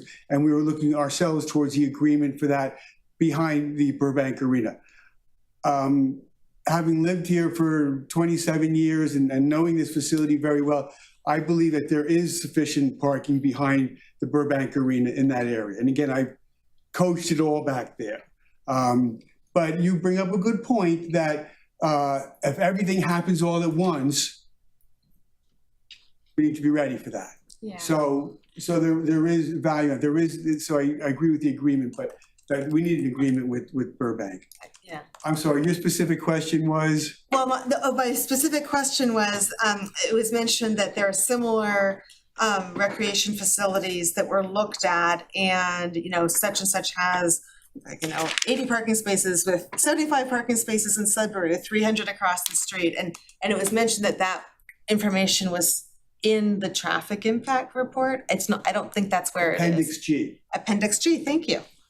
So that's, get we're through a all little the bit on unknown territory here regarding the volume of parking that's needed for each of these uses. Okay, great, thank you. So, I have a question for Chris. What did you use for the pickleball courts for parking intensity for there? well, you have 4 players per court, right? Seven You have courts, 7 28. courts, 28. Another and- crew waiting to play. Right, so 40, I don't have a number for you, that's the But problem. what did you use in the analysis as a placeholder? It ain't Well, we zero. didn't because we were looking at Burbank to see what we could get from them. Okay. So we didn't come up with a specific number. And it's not in IT parking generation that you heard from the previous project, which we use typically. So I feel like we are at the place of are using our best common sense, and you just laid it out there. There are, if it's full capacity, there are, X number of players, people waiting, and we do just kind of need to use our common sense, yeah. Right, and if you plan for everything happening all at once, nothing would get built. In my, it's tough. Yeah. It is. I don't agree with that, though. Well, and when I That's hear- not a fair statement, because we scrutinize every building that gets built in town and ensure that at maximum capacity, we are as close to possible, the required parking as possible. And here we have a bunch of question marks. And even with the favorable question marks, I'm gonna phrase it that way, we're still below capacity. We're still below required parking. So I don't think that's a fair assessment to say. That's a really broad brush. For recal, we have, in our opinion, you don't, the bylaws don't even cover what you're asking. So we do have that for recal. It's the courts. And it's when I hear that agreements are being worked out, which is fabulous, an agreement is being worked out, and that's fabulous for days of the week, hours, it's like putting together a little bit of a Jenga puzzle, right? And I feel like it's our responsibility to make sure that's going to work for the community. So what is the five space delta? Where did that come from? So that was just broad general uses, retail, schools, other similar uses look at 1 per 300 square feet, 1 parking space per 300 square feet. Okay, so building code. So that's right. Building code. Yeah, For so approximately. Parking for So occupancy. that's what we So use. even though we don't have a bylaw, that's building code, right? Well, no, that's it's not not because you building. have to have a land use attached to the number of parking spaces required. And you don't have a land use for this in your bylaw. In the bylaws. So we're using the best approximation and we don't have one for Yeah, like using the outdoor most courts. most restrictive approximation that we can. Correct, which is what anyone would do. Yeah. The other reality here, and I've coached Babe Ruth and I hit kids in hockey as well. You have 3 playing surfaces over there and 2 parking lots. And I don't know how to get 3 into 2. That's the problem. I think recal, you're close. But I don't know how you get, there's 56 potential folks, the plays and folks leaving or coming on pickleball, plus 2 baseball games, 1 going, 1 ready to go, and you've got all of Burbank in its full fury. I don't know how you get all 3 of those satisfied with 2 parking lots. That's the problem. That's not a knock on pickleball at all, believe me. I'm just saying you can't get a dime out of a nickel. I don't know how to do it.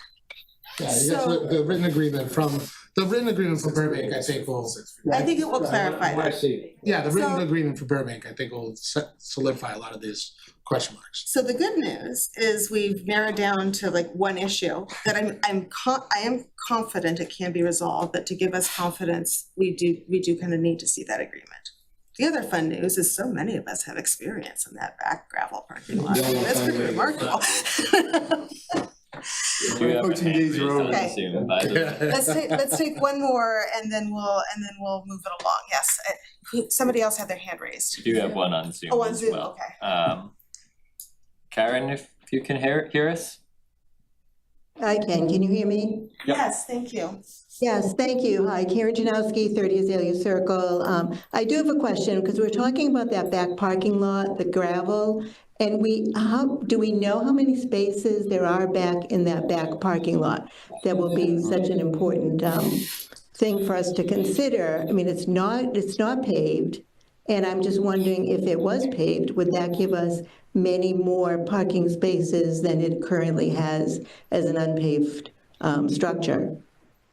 It's a good question. It's a big gravel area and people park there pretty darn efficiently, in my experience. You can cram things in. And maybe Burbank has a sense for how many spaces are there, that maybe, yeah. Sure, they might have a parking analysis somewhere when they gravelled it, but it is not paved. They use it as partial storage sometimes. It was used for the town recycling and trash storage for quite some bit, so these are other things to think about. At one point they were storing snow behind there during the winter. If that is then introduced, granted you won't be playing pickleball outside, but if it's being utilized in that kind of utility sense, that also brings up a question. So I think you have to look also at the peak hour of when these uses are being used. I mean, that's how we do traffic and parking studies. We don't assume everybody's all coming at the same time. That's not reasonable. And it is difficult to put really a peak hour at a recal and also at the pickleball courts. And we looked at all of the ITE studies, and there's just not enough data in that regard. And we see it all the time where now developments are happening where you have to compare the peak hours. It really is a fair way to do it. And yet we're hearing that an agreement is in the works that will consider days and hours. So people are putting good effort into this. And I think we just need to have that for confidence. So I don't expect that a future discussion will take this long again. Right. Because I think that's the one element that we really need. Is that the one element? We need that element, and the element should include a clear plan for ADA access from that back lot for pickleball, if that's what it's being used for. I think that's a very good point. Yeah. Can you explain what other boards have seen these? Oh, yeah. And like for the lot, my question is about the creation of a lot. Aren't we talking about a subdivision? Did that go through zoning? Like, do we have frontage, all of those elements? So similarly, Permanent Building Committee, of course, involved in this project, but pre-permitting wise, it's both CPDC and conservation. There are wetland jurisdictional boundaries on this site and impacts within the 100-foot resource buffer, all of which are being mitigated and worked through with conservation. In terms of the subdivision and the frontage creation, that's all actually CPDC purview, so no zoning board relief required. They've met all principal dimensions in terms of setbacks, lot coverage, etc. That parking waiver is the only one on this project. There's no building height waiver or other. So it's really down in terms of the pre-permitting process, planning board and conservation commission. Great, thank you. And just to add, in that sense, in this instance, conservation is overseeing the stormwater permit because they have a review where that permit was triggered. So simultaneous review falls to conservation. And I wanted to follow up on the LED comment earlier that the whatever signage does come, it has to abide by our zoning requirements or gets reviewed by us or somebody, some zoning bylaw. Yep. Right, so I just wanted to put that. Yep, yep, that's all been. Yeah, so would that be a follow-up conversation just to approve the signage plan later on, or? Yeah, typically at least what we had conditioned to date was the full sign permit application would come at a later date. But if the details are fleshed out by September in terms of that LED versus et cetera, we could look for it then, or we could condition in different ways like maximum dimensions or something of that nature, like a master sign plan almost. Something to make it smooth later on. Good. And then just on the subdivision, of course, if you guys want to talk about that next meeting too, in terms of the right-of-way layout, and if there's any more questions on that, it didn't sound like. And the subdivision was much, an approval not required, right? No, so it's like a full subdivision layout of a way that's set to bring to town meeting for acceptance as a public way. Okay. And is there a time limit? Well, I'm wondering, because if it's going to town meeting, we have to have it reviewed at a certain date, right?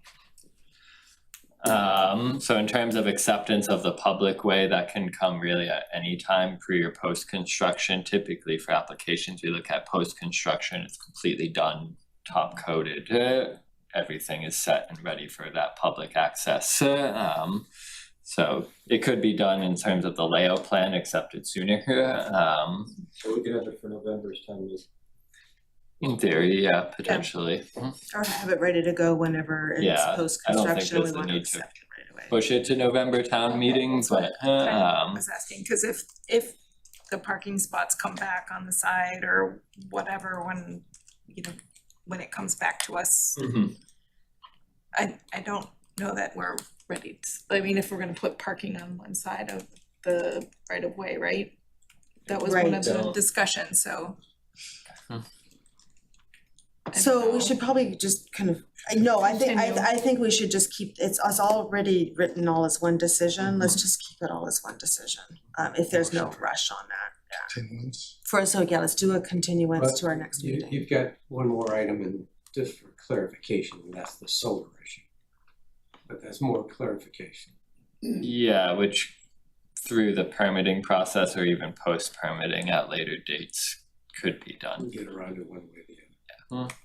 We could put that even in the decision that our intention is that the applicant, which is the town, seek all available resources to install solar or something, if others agree, something to consider. So I move to continue the hearing for It's coming up. Zero Haverhill Street, Reading Center for Active Living to September 8th. Second. Alrighty, and we'll do a roll call vote. Guy, if you're still on. Yes. Thank you. Hillary? Yes. Heather, yes. Andrew, yes. Okay. We have to get approved by the select board. Thank you, everybody, for that discussion. One comment, Okay, the shared agreement has to be approved by the select board. But the draft. but you can still share, you can give us, kind of elevate the, what I'm looking for is something that gives us confidence that there's agreement among the parties. Whether or not the select board approves it, that's a process also, but among kind of the primary parties, that at least there's, you know, you agree, Sundays or Saturdays or evenings, and that they're mutually agreeable draft terms. So it could be a draft agreement instead of an executed agreement.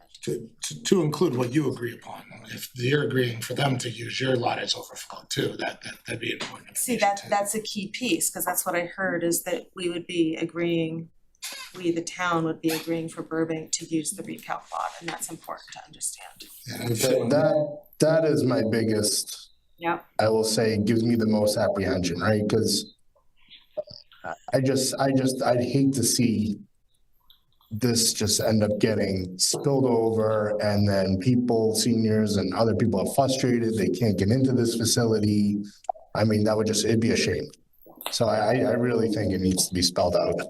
And I'd like to see that, go through its pieces. It's well thought out. The select board's had its eyes on it. They are approving it, and then we're seeing a final form, so we know what we're actually voting on. Otherwise, it's just assumption, and I don't think that's fair to anyone. So what is that called? Is that called the final draft? I think it's called a final draft. That's the condition. Okay. Thank you, everybody. Did you vote on the continuation? I think we did. We did vote on the continuation. Motion to adjourn? Yes, please. Motion second, all those in favor, guys, yes. Aye. Everyone, thanks, Guy.